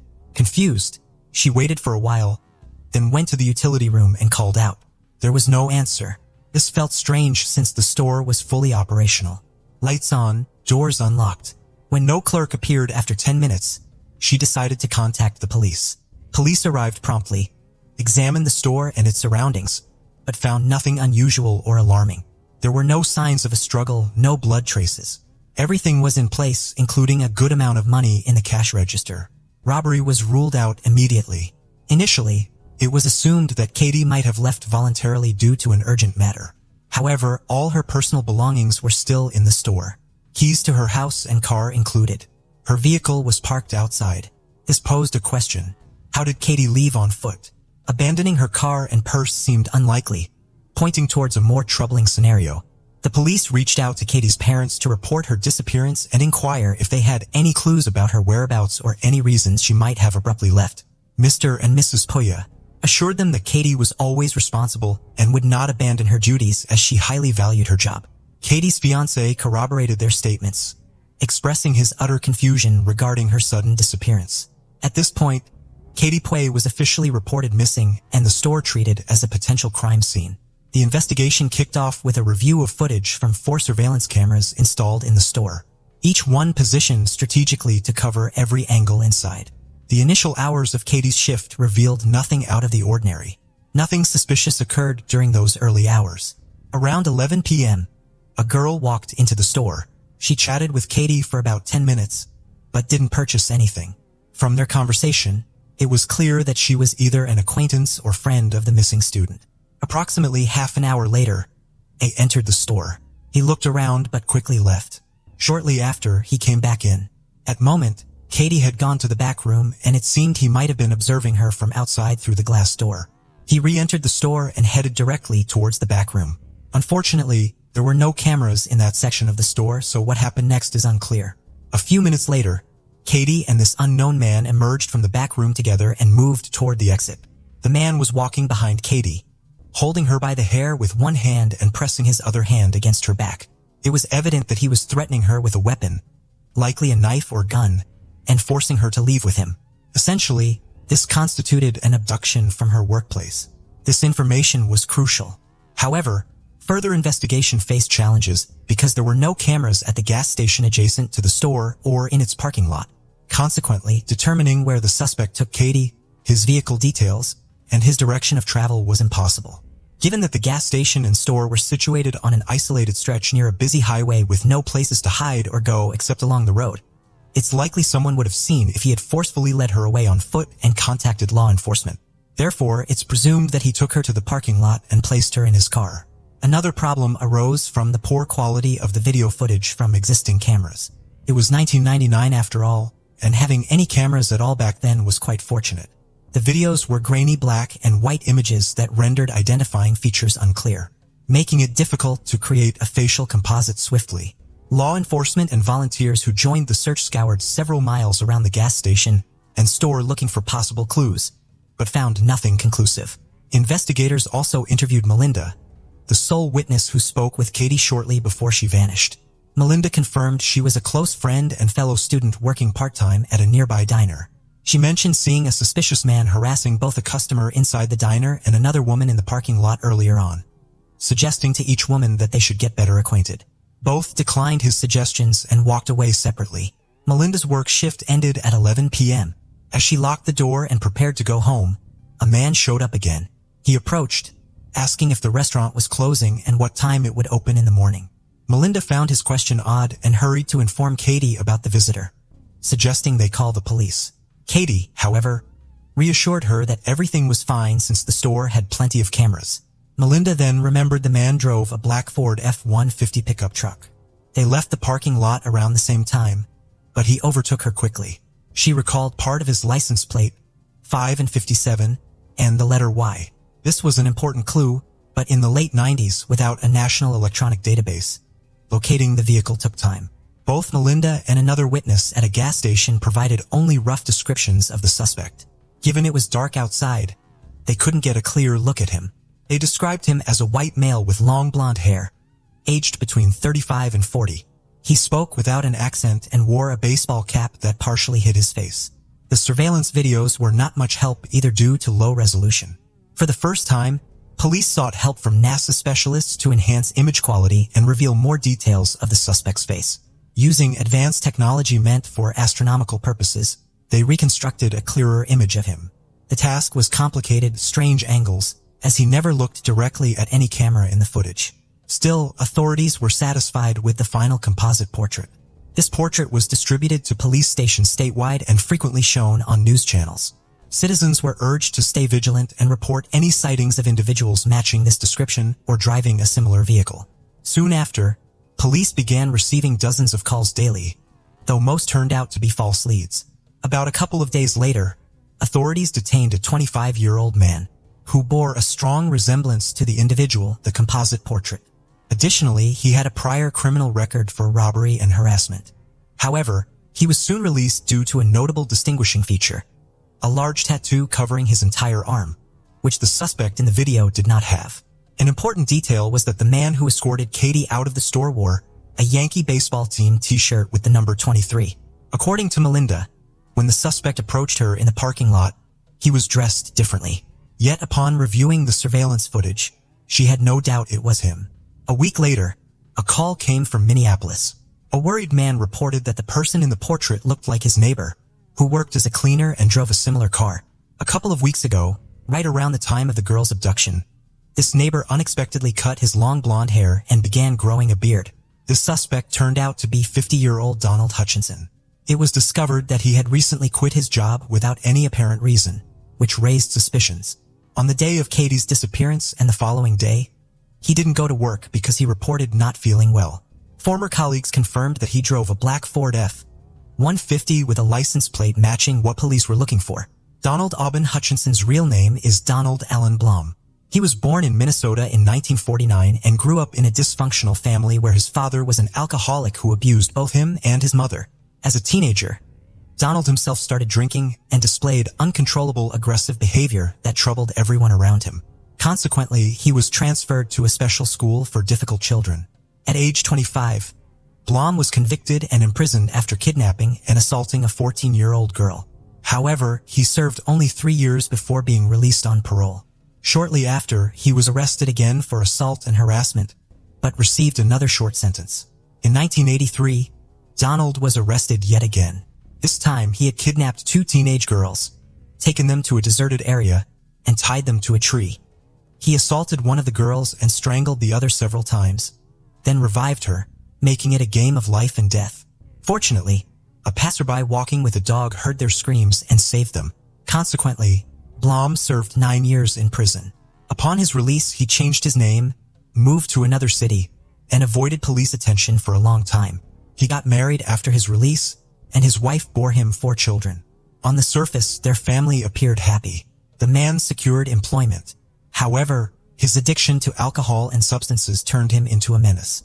His wife and children often suffered from his violence, but occasionally this monster sought other victims. Nobody was aware of Donald's criminal past. He went to great lengths to conceal it by changing his name and identity. He even altered his appearance by growing long hair and a beard that he sometimes shaved off. Initially, the police lacked solid grounds to detain him. They could only question him during their investigation. The suspect owned around 20 acres of land just 12 miles from the store where Katie was kidnapped.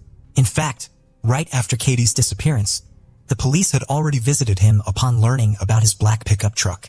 Donald claimed that he had sold the vehicle and that its license plate differed from the one they saw. He even provided a document as proof, which later turned out to be fake. Following these findings, the police secured a search warrant for his house and land property. They discovered an unexpected surprise in a large barn where Donald attempted to hide his black Ford F-150 behind old junk and furniture. The license plate matched the one identified by Melinda. With this discovery, Donald's calm facade began to crack. Nonetheless, he continued denying any involvement in Katie's disappearance. Yet even with this significant lead, the pickup truck, there wasn't enough evidence to arrest him at that point. The suspect's license plate was only a partial match, and there were neither witnesses nor video evidence confirming that Katie had been taken in that specific car. Consequently, the police shifted their focus to searching the house, aiming to find traces of the missing girl or even Katie herself. The interior was spotless. No blood traces, no signs of forcible confinement, and no clues linked to Katie's disappearance were found. However, inspecting the property posed challenges as it spanned over 24 acres and required more than a day's effort, along with significant resources. To address this, National Guard personnel and hundreds of volunteers joined in the search and investigation efforts. The first day yielded no results. By the end of the second day, however, police stumbled upon peculiar ashes suggesting that something had been burned or cremated over an extended period. Among these ashes were bone fragments, which criminologists meticulously collected and sent to a laboratory for analysis. While most bones were animal remains, parts of a human skeleton were also discovered, including a tooth that warranted closer examination. Experts identified that the bones belonged to a young woman aged between 18 and 23 years old. However, DNA testing faced complications because prolonged exposure to high temperatures had destroyed much of the material. When criminologists from other states joined the investigation, they managed to extract a DNA fragment matching the DNA of the missing girl.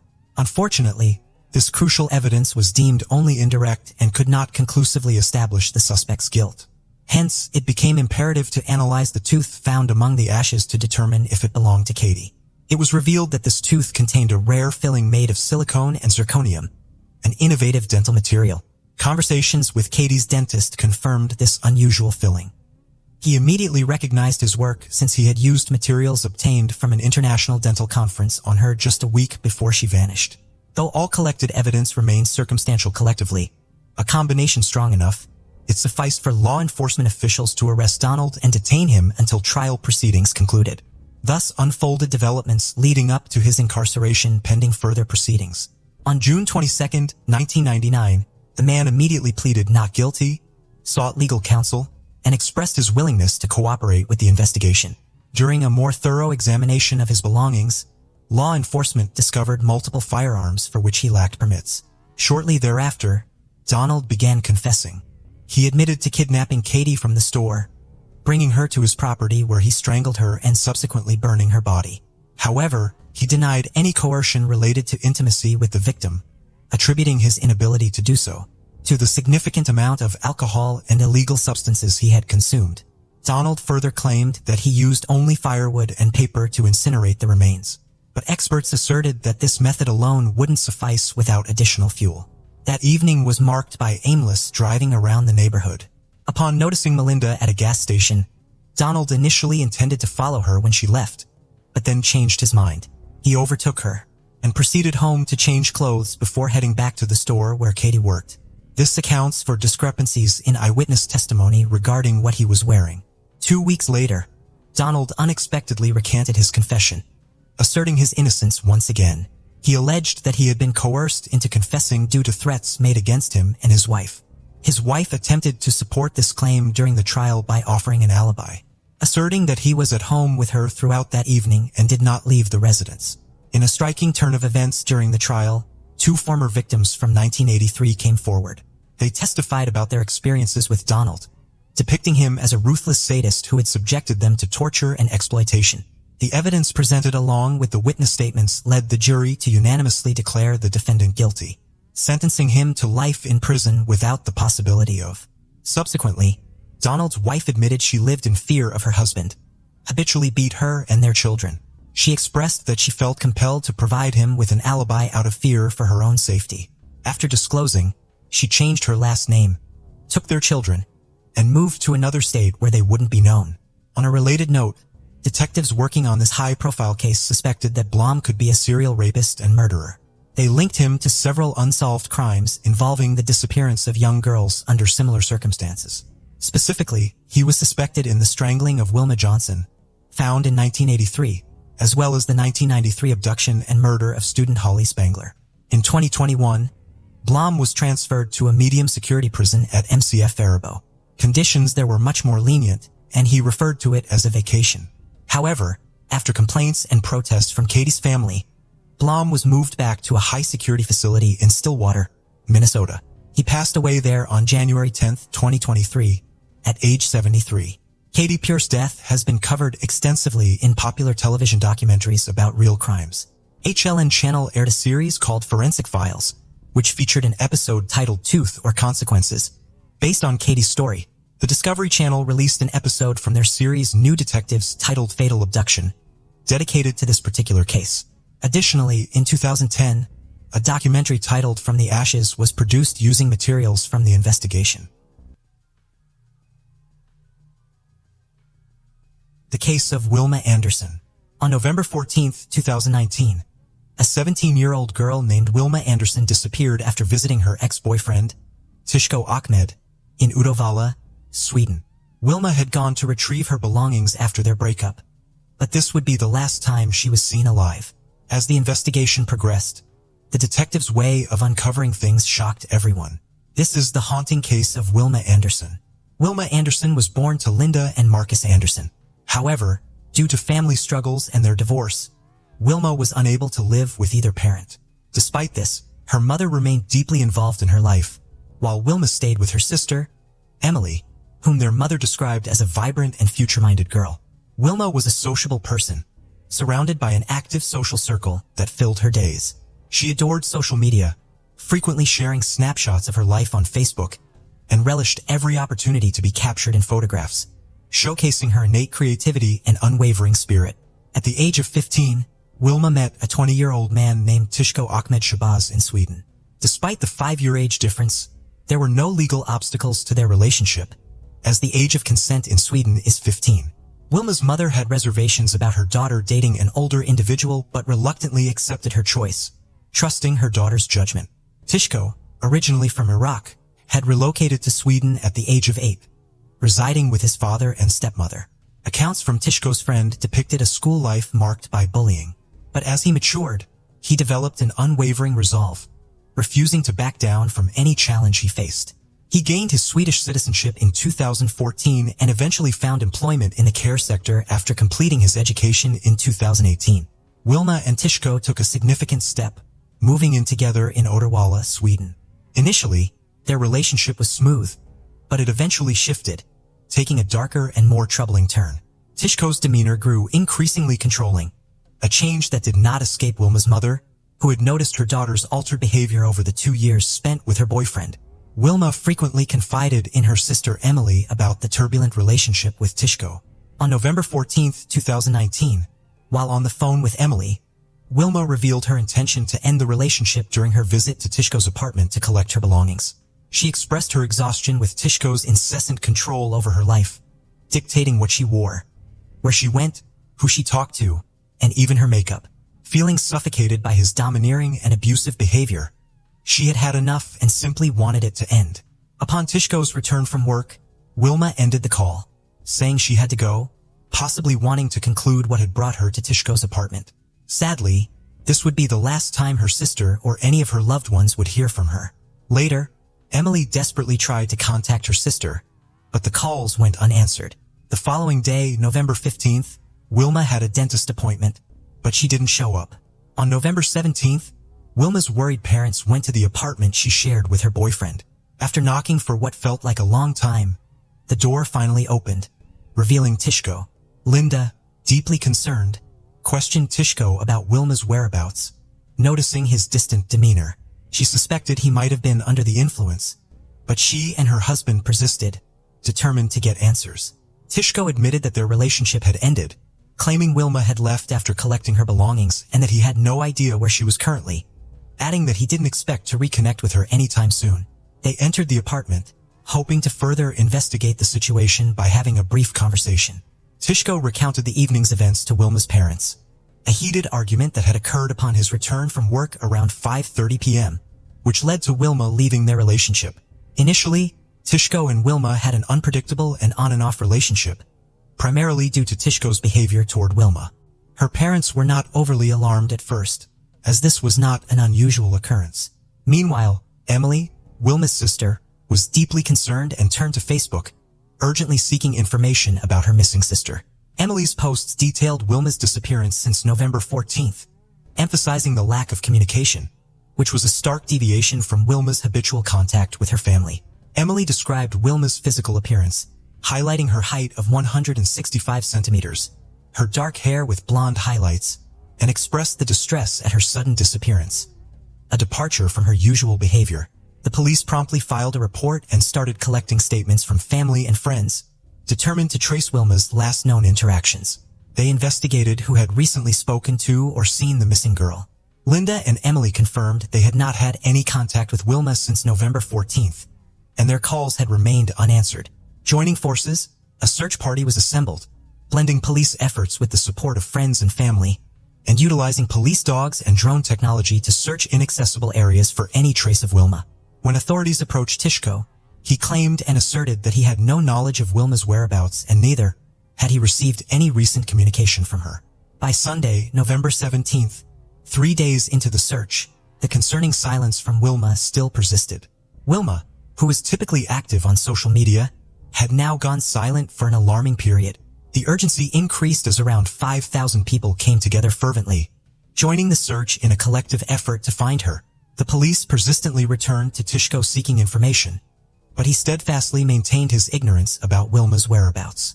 His claim suggested that after their breakup, she had moved on to another man. However, this supposed narrative lacked any substantiated evidence, leaving her friends and family baffled and in the dark. Concurrently, Wilma's family revealed a distressing narrative to the authorities. They lamented how their daughter's life had taken a drastic downturn since her involvement with Tishko Ahmed, painting a stark contrast to her once vibrant and sociable self. Linda unveiled the pervasive control Tishko had exerted over her, dictating her every move and scrutinizing her whereabouts. Emily disclosed Wilma's unsettling revelations, where she admitted to Tishko's violent behavior in the final stages of their relationship. Despite the turmoil, Wilma still harbored a deep affection for Tishko. Tishko had gone to great lengths by installing a GPS device on Wilma's phone, allowing him constant monitoring of her location at all times. A series of text messages between Wilma and Tishko revealed the disturbing reality of Tishko's controlling behavior. In one exchange from a previous argument, Wilma had pleaded, "Contact me when you think you can trust me," to which Tishko had responded, "Contact me when you know your place." The police, intent on uncovering the truth, delved into Tishko's final movements. Tishko adamantly claimed he hadn't left the apartment after arriving home from work at 5 p.m. Authorities wanted to make sure he was telling the truth and therefore retraced Tishko's movements by tracking his phone's GPS. CCTV footage had captured Tishko at a supermarket around 2:30 p.m. on the day Wilma disappeared. He then returned home from work by 5 p.m. Neighbors recounted a heated, escalating argument between the couple at around 6 p.m., an occurrence not uncommon, but this one was louder than usual. Concerned, one neighbor ventured to check on them, only to encounter an eerie silence just as they neared the apartment door to knock. No one was arguing anymore. It was dead silent. This strange silence prompted unease, but the neighbor, confused about what to do next, just retreated to their apartment. The police meticulously pieced together Tishko's movements, extending their investigation to his workplace and the company vehicle he used, requesting forensic testing on it. The GPS in the car revealed his movements from Thursday the 14th to Monday the 18th, indicating visits to clients interspersed with returns to his own residence throughout his usual work hours during those days. On the day of the heated argument, Tishko's phone revealed that he left his apartment around 6:30 p.m. as dusk settled. Witnesses spotted him striding along the freeway, a solitary figure shrouded in all-black attire. A passing motorcyclist described him as visibly distant, lost in his thoughts. Law enforcement intercepted Tishko and escorted him. Upon questioning, Tishko explained that his intention was to catch a train, but he changed his mind and decided to take a contemplative walk home instead. However, an official report was never filed, leaving a gap in the recorded events on November 19, 2019. The unfolding events led to Tishko's arrest. He had visible scratches on his forearms, and a search of his apartment uncovered unsettling clues. Wilma's belongings, including her bag and coat, were hanging in their usual places. Further discoveries awaited investigators that Tuesday night, as her shoes and eyeglasses were also found. Linda emphasized her daughter's attachment to her bag. The examination revealed a trail of bloodstains splattered across the walls and floors of every room, suggesting a violent struggle throughout the apartment. As the investigators pieced together the evidence, a sinister narrative emerged. Traces of blood trailed from the living room to the bedroom, painting a haunting picture of something being dragged. The bed bore a grim imprint, a haunting shape of a torso, highlighted by the revealing glow of blue star. The discovery of muscle tissue on a knife and splattered across the living room wall only added to the gruesome mosaic of the crime scene. The sheer amount of blood found suggested a scene of extreme violence, making survival unlikely. Outside the apartment, the search continued, uncovering trash bags containing Tishko's bedding, stained with clear signs of blood. Confronted at the police station, Tishko was presented with the incriminating evidence, which he promptly denied any knowledge of, firmly asserting that he would be aware of any substantial bloodshed in his own residence.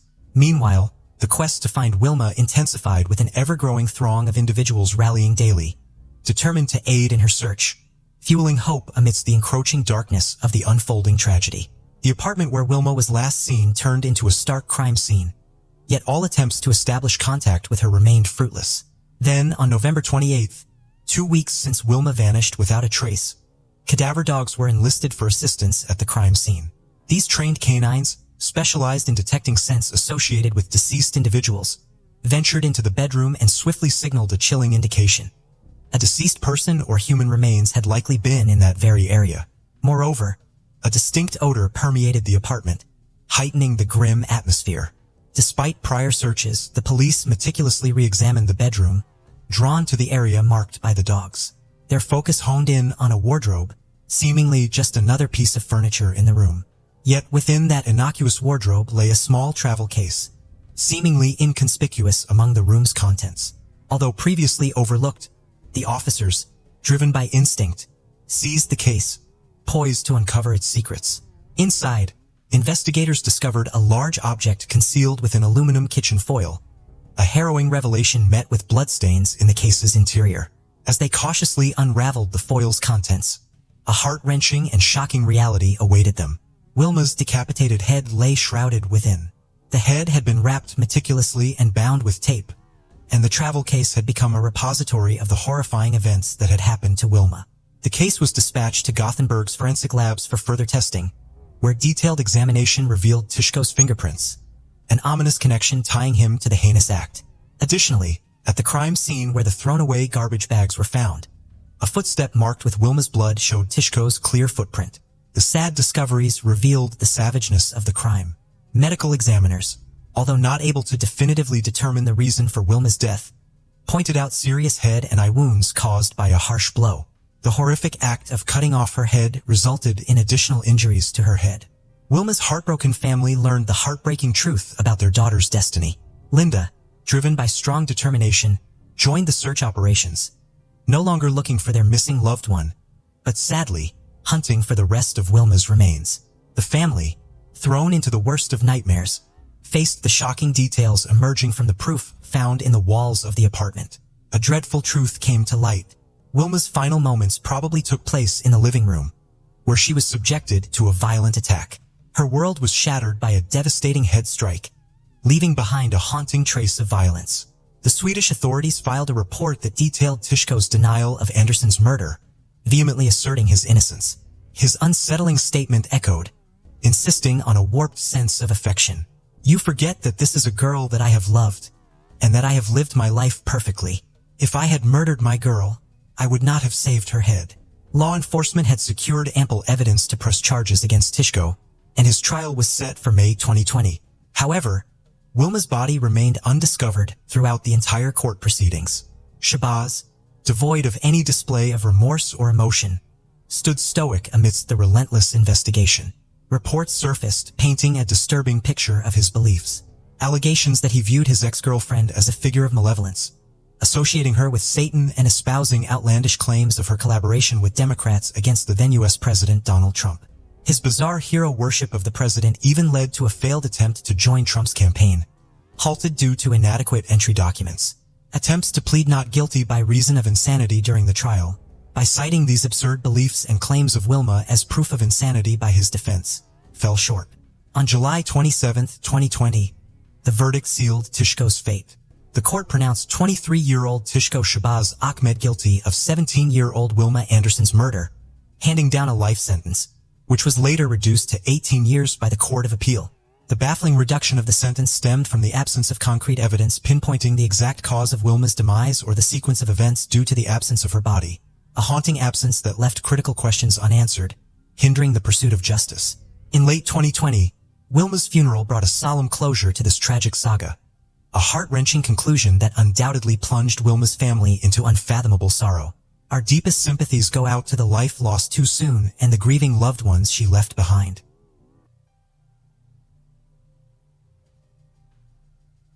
The case of Chris Coleman. Chris Coleman, a former Marine, met his wife Sherry, an Air Force member, while serving in the military. Sherry instantly fell in love with Chris and knew he was the one. They got married before their first child, Garrett, was born, as they were devout Christians. After Garrett's birth, they had their second son, Gavin. Gavin was more energetic and mischievous, unlike his laid-back father and brother. Chris and Sherry were devoted parents who cherished their children. Sherry protected them fiercely, while Chris enjoyed every moment with them. When Chris left the military, the family moved to Waterloo, Illinois, where Chris worked as the head of security for TV evangelist Joyce Meyer. Joyce's luxurious lifestyle sparked controversy, with critics accusing her of exploiting her followers' fears. Chris's job was to protect Joyce from threatening letters and hate mail. He worked as her bodyguard and earned a substantial salary, providing financial security for his family. However, his frequent travels with Joyce put a strain on his family as he was away from home for long periods. His sons deeply missed him, and his wife Sherry felt overwhelmed, underappreciated, and burdened with household responsibilities. In October 2008, Chris went to Florida, where his wife grew up and met with an old friend, Tara Lintz, who gave him a tour of the city. Days later, Chris received a disturbing email from an address called Destroy Chris, warning him that he and his family would be in danger if he continued to work for Joyce Meyer. The ministry received more threatening emails specifying a time and date for the potential attack on Chris's family. The emails seemed to have inside information on Chris's schedule, including his upcoming trip abroad. Chris told Sherry about the threatening emails he had been receiving, and on the following Monday, he reported them to the local police. As Chris often worked away from home with Joyce Meyer Ministries, the police offered to increase patrols around their house during his absences. But this did little to alleviate Sherry's fear for her family's safety. Sherry's concern was so great that she once asked a friend to stay with her while Chris was away as she didn't feel comfortable being alone in the house. She emphasized that she would do whatever it took to keep her family safe. 2 months into the threats, the Colemans received a disturbing hand-delivered letter demanding that Chris publicly renounce his faith or face severe consequences. The letter's ominous tone left Sherry genuinely fearful for her family's safety. The threat had a profound impact on Sherry, and her fear grew daily. To respond to the threat, Chris and Sherry took extra precautions to protect their family, including installing surveillance cameras around their home, which captured footage of the surrounding area and sent it to a screen in their basement office. For a few months, everything seemed fine. However, in April 2009, the family received another disturbing letter warning that Sherry's worst fears were about to come true. Chris was deeply disturbed by the letter's ominous tone. After reviewing the security footage, Chris was shocked to see a mysterious silhouette. Although the figure's identity remained unknown, its presence reignited Chris's concerns for his family's safety. The renewed sense of fear led to increased police efforts to protect the Coleman family. Detective Sergeant Justin Barlow from the Columbia Police Department took a particular interest in the case and offered to help the family. He set up video cameras to monitor the Coleman's driveway. But unfortunately, they did not catch the person behind the threats. On May 5, 2009, Chris went to the gym and then called his home phone to check on Sherry and the boys, making sure they were up and getting ready for school. Chris called for help, but no one responded. Concerned, he phoned his neighbor, Detective Justin Barlow, at 6:45 a.m. Chris told Barlow that he had left for the gym in St. Louis County around 5:30 a.m. and had been trying to reach his wife, Sherry, but she wasn't answering her phone. Worried, Chris asked Barlow to check on Sherry and their sons. Barlow grabbed his gear, including his weapon, handcuffs, flashlight, light, and radio, and headed to the Coleman house. As he waited for backup to arrive, his priority was to make contact with Sherry and ensure everyone's safety. With a mix of hope and unease, Barlow approached the door and knocked firmly, hoping someone would respond. When Detective Justin Barlow arrived at the Coleman home, the eerie silence and darkness made him feel uneasy. The lack of movement and lights inside the house heightened his sense of unease. Minutes later, a patrol vehicle arrived with another officer to assist him. The second officer went to the back of the house to try to see or communicate with Sherry or the boys through a window or door. Instead, he found signs of forced entry into the basement, which immediately grabbed Detective Barlow's attention. He became deeply concerned for Sherry Garrett and Gavin's safety.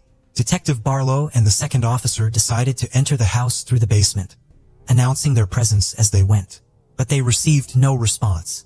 During their thorough search of the basement, they found a disconnected video cable at the computer desk. This discovery led them to believe that the camera's digital video recorder was missing. Detective Justin Barlow and the second officer searched the Coleman home from the basement up, noticing a strong smell of aerosol spray paint that grew stronger as they climbed the stairs. On the main level, they found the walls painted with derogatory messages targeting Chris, Sherry, and their sons. 13 minutes after Chris called the detective, Chris returned home from the gym and was told to wait outside while the officers searched the house. He complied, sitting quietly on the porch without asking questions or trying to enter. Meanwhile, a third officer arrived, and the three of them searched the rest of the house for Sherry and the boys. On the upper floors, they found more hate-filled spray-painted messages.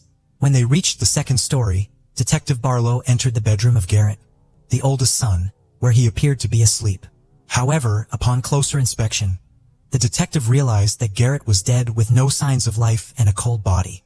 Ligature marks around his neck indicated that he had been murdered. Detectives' minds were shocked when they found Garrett's lifeless body. Next door, the second officer entered to check on Gavin and was horrified to discover the boy was also dead, strangled with ligature marks around his neck, just like his brother. The gruesome scene was made even more disturbing by an obscene message spray painted on the bedsheets. In the master bedroom, the third officer found Sherry's lifeless body on the bed, her hair covering her face. It was clear she had been murdered. As the officer examined the room, he noticed Sherry's body had several bruises, indicating she had fought back and tried to defend herself and her sons. After discovering the bodies of Sherry, Garrett, and Gavin, detectives including Justin Barlow heard Chris enter the house. Having waited outside for news about his family, Detective Barlow took Chris outside to give him some privacy to process the news. However, as the reality of the situation sank in, Chris's reaction was intense. He felt sick, collapsed, and curled up into a fetal position, unable to contain his emotions. The shock of the brutal murders was too much for him to comprehend. Chris was in disbelief that his family had been taken away in such a violent manner.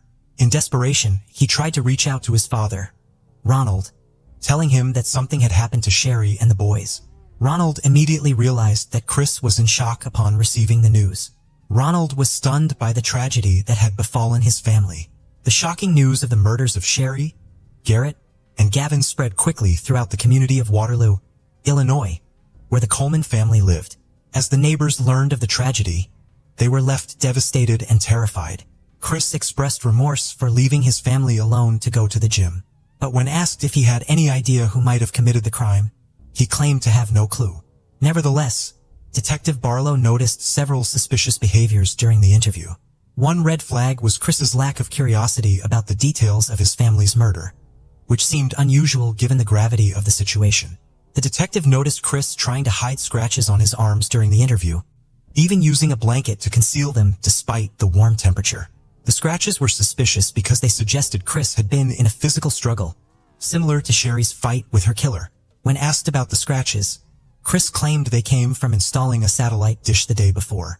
He denied having an affair during the police interview, but did admit to a close friendship with Tara, a cocktail waitress, and high school friend of his wife's who lived in Florida. Chris said his conversations with Tara were innocent, but wouldn't have been approved by his wife. He insisted he would never consider leaving his family for Tara. However, when detectives contacted Tara, her story contradicted Chris's. She revealed that they had been having an affair since November 2008. Tara provided evidence from her phone and laptop, including emails, explicit pictures, and videos that exposed the true nature of their relationship. When detectives confronted Chris with the information Tara had provided, he admitted to seeing her more frequently than he initially told them. Further investigation revealed that Chris and Tara had a secret arrangement to meet at locations where Chris worked for Joyce Meyer. They would sneak away together, often to exotic destinations like Hawaii, to spend time together without their family's knowledge. Although Chris claimed that his relationship with Tara was not an affair, detectives found evidence on Tara's phone and computer that suggested otherwise. Tara had marked a wedding to Chris on her calendar, as well as planned vacations with him, indicating that she believed Chris intended to leave his family for her. The detectives were suspicious of Chris because the evidence contradicted his claim that his relationship with Tara was casual. Chris's father, Ronald, was shocked to learn about the affair, but he firmly believed that it was unrelated to the murders of Chris's wife and son. According to Ronald, Chris was a gentle person who was not capable of such brutal crimes. Ronald described Chris as a quiet individual who showed no signs of violence. However, the detectives thought that Chris's affair with Tara was a strong motive for the murders. Despite this, their initial investigation did not find enough evidence to charge Chris with the crime. After being questioned for 6 hours, Chris was released without being charged. Tara became a person of interest in the investigation, but she was eventually cleared as a suspect when it was discovered that she was in Florida on the morning of May 5, 2009 when the murders occurred. The Coleman family murders led to one of the largest murder investigations in Illinois history. A special team of 25 detectives was formed to catch the person who killed the Coleman family. They worked extremely long hours, often 20 hours a day for 15 days straight, calling in experts to help with the case. One of their main goals was to find out who sent the hateful emails to Chris Coleman. They carefully looked at every threatening email sent to Joyce Meyer Ministries over the past year, which led them to investigate leads all over the country. The team tracked down and talked to every person who sent threatening emails, but none of them seemed to be responsible for the murder. A team of computer experts was then brought in to help investigate the crime. The detectives hoped they could find some digital evidence related to the murder. The computer experts started by looking at the email account, Diaris. They found that the email address was created on November 14, 2008, just a few days before the first threatening email was sent. One surprising thing they discovered was that the death threats sent to Chris Coleman's family came from Chris's own computer IP address. The detectives thoroughly examined the spray-painted messages at the crime scene and compared them to Christopher Coleman's handwriting to gather evidence. They took photos of the messages and collected handwriting samples from Coleman, which were then sent to a specialist for analysis. The expert's comparison of the two samples revealed a match, indicating that Christopher Coleman had written the messages on his home's walls on the day of the murders. Further analysis identified the specific brand and color of spray paint used, Rust-Oleum Candy Apple Red. After learning that Chris Coleman had bought something from a hardware store just days before his family's murder, a detective contacted the store's manager. The manager confirmed the purchase and revealed that Chris had bought Rust-Oleum Candy Apple Red spray paint, the same type found at the crime scene. This discovery was crucial because it established a link between Chris and the murder. The timeline of the murder was also important. Chris initially claimed to have left his house around 5:45 a.m. on May 5, 2009, but the medical examiner determined that the murders occurred around 3 a.m., which meant Chris was at home when his family was killed. 2 weeks after the bodies were found, Chris Coleman was arrested and charged with 3 counts of first-degree murder. The prosecution argued that Chris's motivations were greed, selfishness, and narcissism, and that he wanted a fresh start, but his family was standing in the way.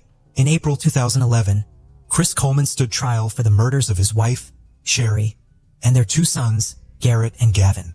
The prosecution argued that Chris killed his family to be with another woman, Tara, as he would lose his well-paying job with Joyce Meyer Ministries if he divorced Sherry. Since the organization does not condone divorce, Chris's defense attorney claimed that an intruder entered the Coleman's home on May 5, 2009 and committed the murders. However, 2 years later, on the anniversary of the murders, Chris was found guilty and sentenced to life in prison without parole, despite being eligible for a death sentence. The judge's decision was influenced by the recent repeal of the death penalty in Illinois, which would take effect a few months later. Sherry's loved ones wanted to keep her, Garrett, and Gavin's memory alive and decided to raise funds for victims of domestic violence, a cause close to their hearts.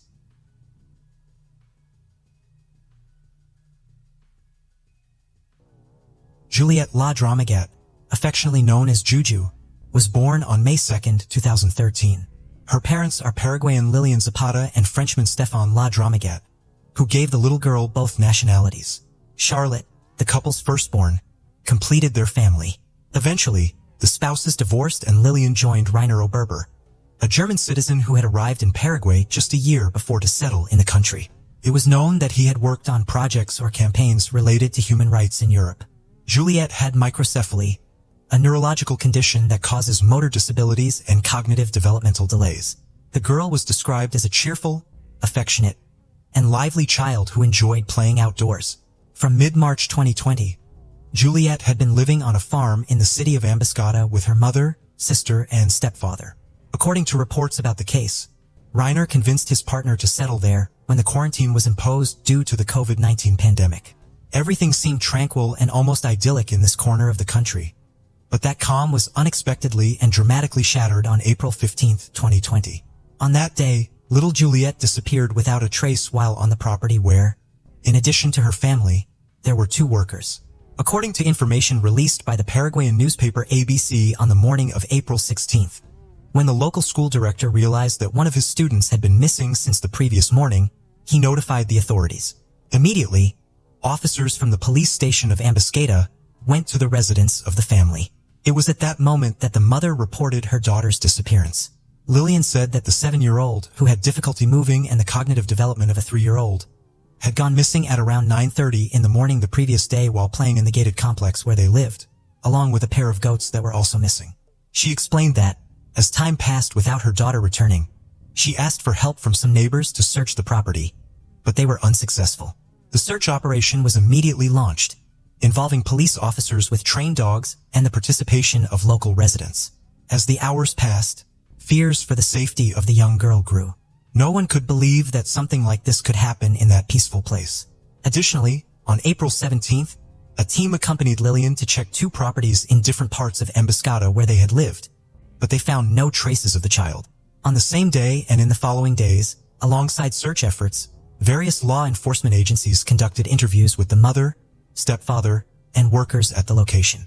They also requested information from the telephone companies of the adults responsible for the minor and individuals connected to the case, as well as reviewed security camera footage from nearby businesses. Some witnesses reported seeing the child for the last time on April 15th at 10 in the morning. Initially, the hypothesis was that the child had gone missing while following the goats. However, investigators considered this version unlikely since the child had difficulty moving and the goats were pregnant and did not typically stray far from the area. The property covered about 30 hectares and included several buildings. With no traces of the child found on the property, the investigation was reinforced on April 20th with the addition of prosecutors from the Anti-Kidnapping Unit. Day later, the goats with which Juliette was said to have been playing were found. They were found in good condition, for kilometers in a straight line from the house, passing through a densely wooded area. Due to her motor disability, it was impossible for the girl to make that journey with the animals. The next day, the police expanded the search nationwide. During the first 2 weeks of the investigation, the prosecution team conducted several searches on the family property. These inspections resulted in the discovery of blood traces in various places, including in a van driven by Rainer. In his initial statements to the prosecution, the German citizen claimed to have left the house twice in the mentioned vehicle on the day Juliette went missing. However, the police investigation would later determine that he had actually left the property a total of 3 times. In addition to the forensic and technical work being done to determine Rainer's possible involvement in the disappearance, officials in charge of the case obtained relevant information during their interviews with various witnesses. Juliette's nanny and one of the workers on the property told detectives that Rainer easily lost his patience when it came to the younger of his daughters. On the other hand, Juliette's sister, who was 10 years old at the time, made a statement using a special system, which is used to interview minors to ensure their safety and comfort. Day later, the young girl left the country as a protective measure to reunite with her biological father in Switzerland. The prosecutor in charge of the investigation detailed that a sports shoe, a sheet, a towel, and a carpet had been seized, all of which reacted to the blood detection reagent. He also stated that tests would be conducted to determine the origin of the blood residues. The representative of the public ministry reported that new searches had been conducted at various addresses and that 2 vans owned by Rainer had been seized as well as electronic devices. He explained that although they were investigating the case as a missing persons case, they did not rule out any hypotheses from an intra-family matter to the involvement of a third party. It was also reported that a computer had mysteriously disappeared from the location. When questioned about it, Reiner stated that he had sent it for repairs but couldn't say where it was being examined. As the investigations continued and knowing that the authorities considered them as suspects, Reiner and Lillian made a video offering a reward of approximately 10 million Paraguayan guaraníes, approximately $1,400 at that time's exchange rate, for any valuable information that would help them find the child. In the message, they expressed that they were deeply affected. The mother spoke directly to her daughter, saying that she missed her as did her sister. She also explained that they were under restrictions because they were being investigated. As the days passed, Lillian and Reiner changed their initial version, which pointed to Juliet having gone missing. Instead, they now claimed that Juliet may have been abducted from the property and deprived of her freedom, a change in position that also raised suspicions among the authorities. While the prosecutors had this hypothesis on the table, it seemed unlikely because there were 200 meters from the property's entrance to the place where the child was last seen. This implied that, to take the child, the perpetrator would have had to get out of a vehicle, open a wooden gate, enter with the car, take the child and the 2 goats that had also disappeared, close the gate again, and leave. However, it was not credible that the 3 people in the house at that time did not hear the sound of a vehicle. Based on the findings during the investigations, the prosecutors charged the mother and stepfather of the child with failing in their duty of care and education, as well as abandonment. On May 4th, the public ministry searched the residence and arrested Lillian, 33, and Reiner, 55. The prosecution announced that both had declined to provide an interrogatory statement and were in preventive detention. One of the figures who appeared in the media and pointed to Reiner as a suspected person was Rufino Zapata, Lillian's father and Juliet's grandfather. During a radio interview, he stated that the family had strong suspicions that his daughter's partner could not stand the little girl. While he clarified that he could not accuse, the information they had made them think that the German citizen could be linked to his granddaughter's disappearance. Furthermore, the young girl's grandfather said he believed that his daughter knew something about what happened to her granddaughter and was under pressure not to give details about the case. He also expressed that Reiner was a horrible person and he feared what he might do. In mid-May, during a video call interview, Juliet's biological father expressed his trust in the detectives and requested that a complete investigation, especially Reiner. He mentioned that since Lillian joined the German citizen, she had distanced herself from her family and only associated with his circle. He said that he did not distrust Lillian, whom he considered a loving and careful mother, especially with Juliet. Additionally, he mentioned that his other daughter had told him about a very serious matter. He said that further investigation was needed and that he had some suspicions about what might have happened to the little girl. Although he didn't know who was responsible, he was certain that it wasn't an accident. According to him, his elder daughter told him about the day her little sister disappeared. The girl said that while she, her mother, and other people were searching for Juliet, Reiner remained seated in front of his computer the entire time. He added that during that day and into the night, Lillian and the little girl were searching for Juliet, but they didn't have the help they needed. While defending his ex-wife, he also suggested that, in his opinion, she was a victim and had no idea what had happened. The father of the child appointed a group of lawyers, including Oscar Toma, to represent him. The attorneys filed a series of complaints against Juliet's stepfather, accusing him of deprivation of liberty and taking the life of his daughter. Oscar Toma had collaborated several times with an organization which had been working since 2013 for the protection of children in Paraguay, especially those declared missing. Reiner insisted on his innocence, stating that he had nothing to do with Juliet's disappearance. On May 18th, the police once again searched the Juliet family's property, but found no trace of the child. The police and the prosecution had already conducted a series of inspections, especially in places where German citizens who were part of Reiner's circle stayed. Electronic devices, closed-circuit recordings, and documentation were seized. A more intense search was also ordered, considering the possibility that the child might be found deceased.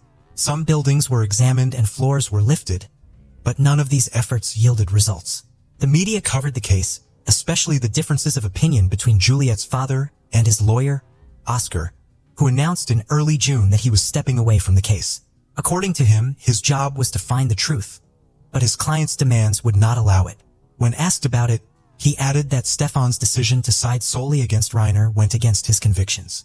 The lawyer took the opportunity to explain that, in his opinion, All the pieces of evidence pointed to both of them as responsible for the child's disappearance.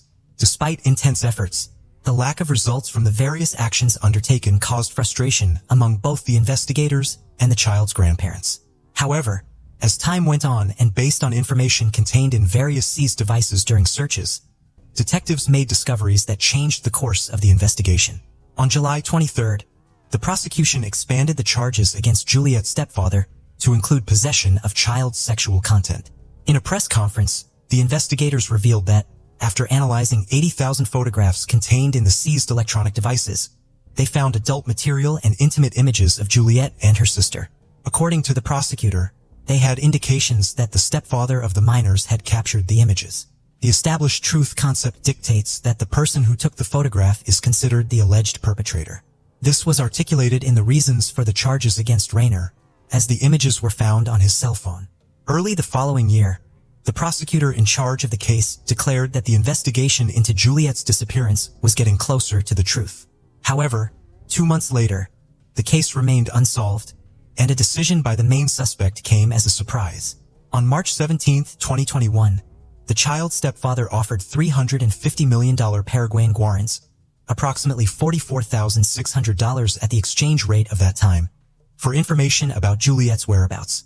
Through the lawyers who made the announcement, Rayner insisted on his innocence and claimed that he or the kidnappers of the child could have entered the property through the rolling gate or from the neighboring property. On that occasion, he defended the mother of the missing child, who was also being held against her will, and criticized the justice system, stating that he never imagined that the truth could be suppressed for so long and that judges and prosecutors were trampling the law. The following month, just before entering a hearing to provide an interrogatory statement, the German man made statements pointing to Rufino, Juliet's grandfather, and urged journalists to investigate his partner's father.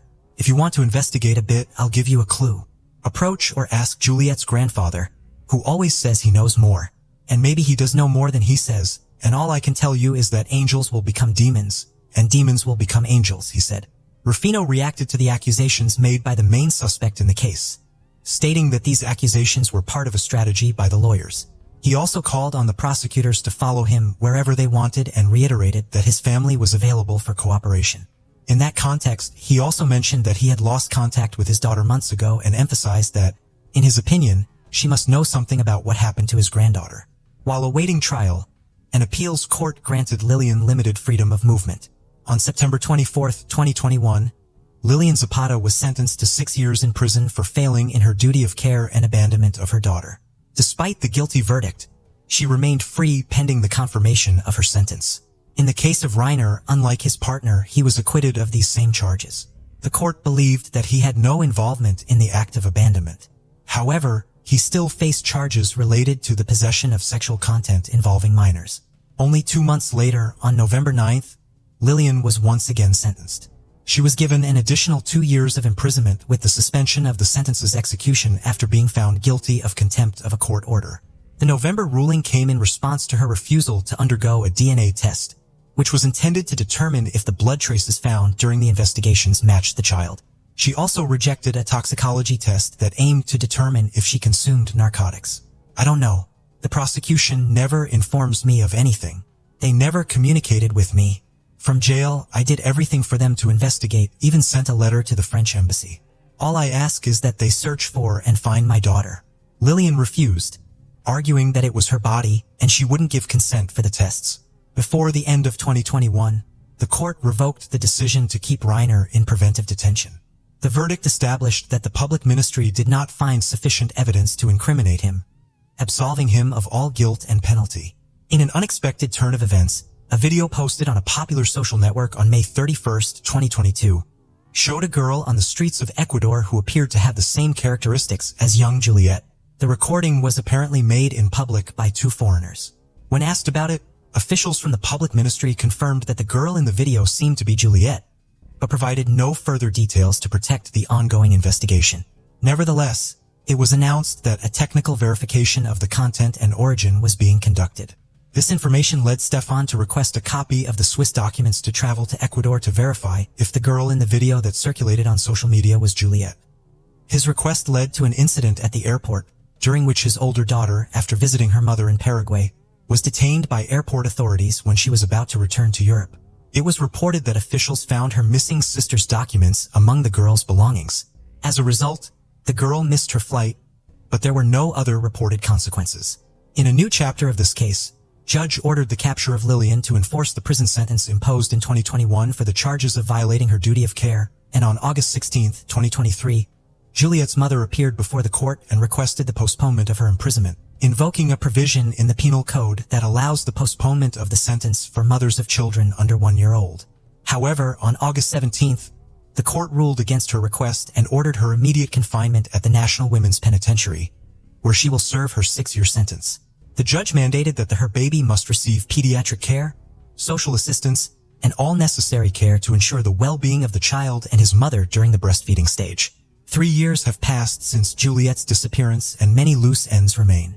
One of the hypotheses being considered is that the girl disappeared on April 14th, a day before the date the parents reported to the authorities, following an incident inside the house, and was subsequently moved to another location with the goats. To this day, it remains unconfirmed whether the blood found during the investigations belongs to Juliet, among other reasons due to the refusal of Lillian and the biological father to provide the necessary samples for DNA comparative studies. Nevertheless, Steifen remains vigilant for any progress in the investigations and has offered a reward for information leading to Juliet's whereabouts. Juliet's grandfather, Rufino, also refuses to give up. On several occasions he has expressed his concern about the lack of results in the investigation and has requested the collaboration of the public to report any information or suspicions that could lead to Juliet's discovery. National authorities assure that the investigation is ongoing and the police are following several leads. All that remains is to hope that the responsible party or parties for Juliet's disappearance confess, or that someone provides credible information that leads the authorities to the truth.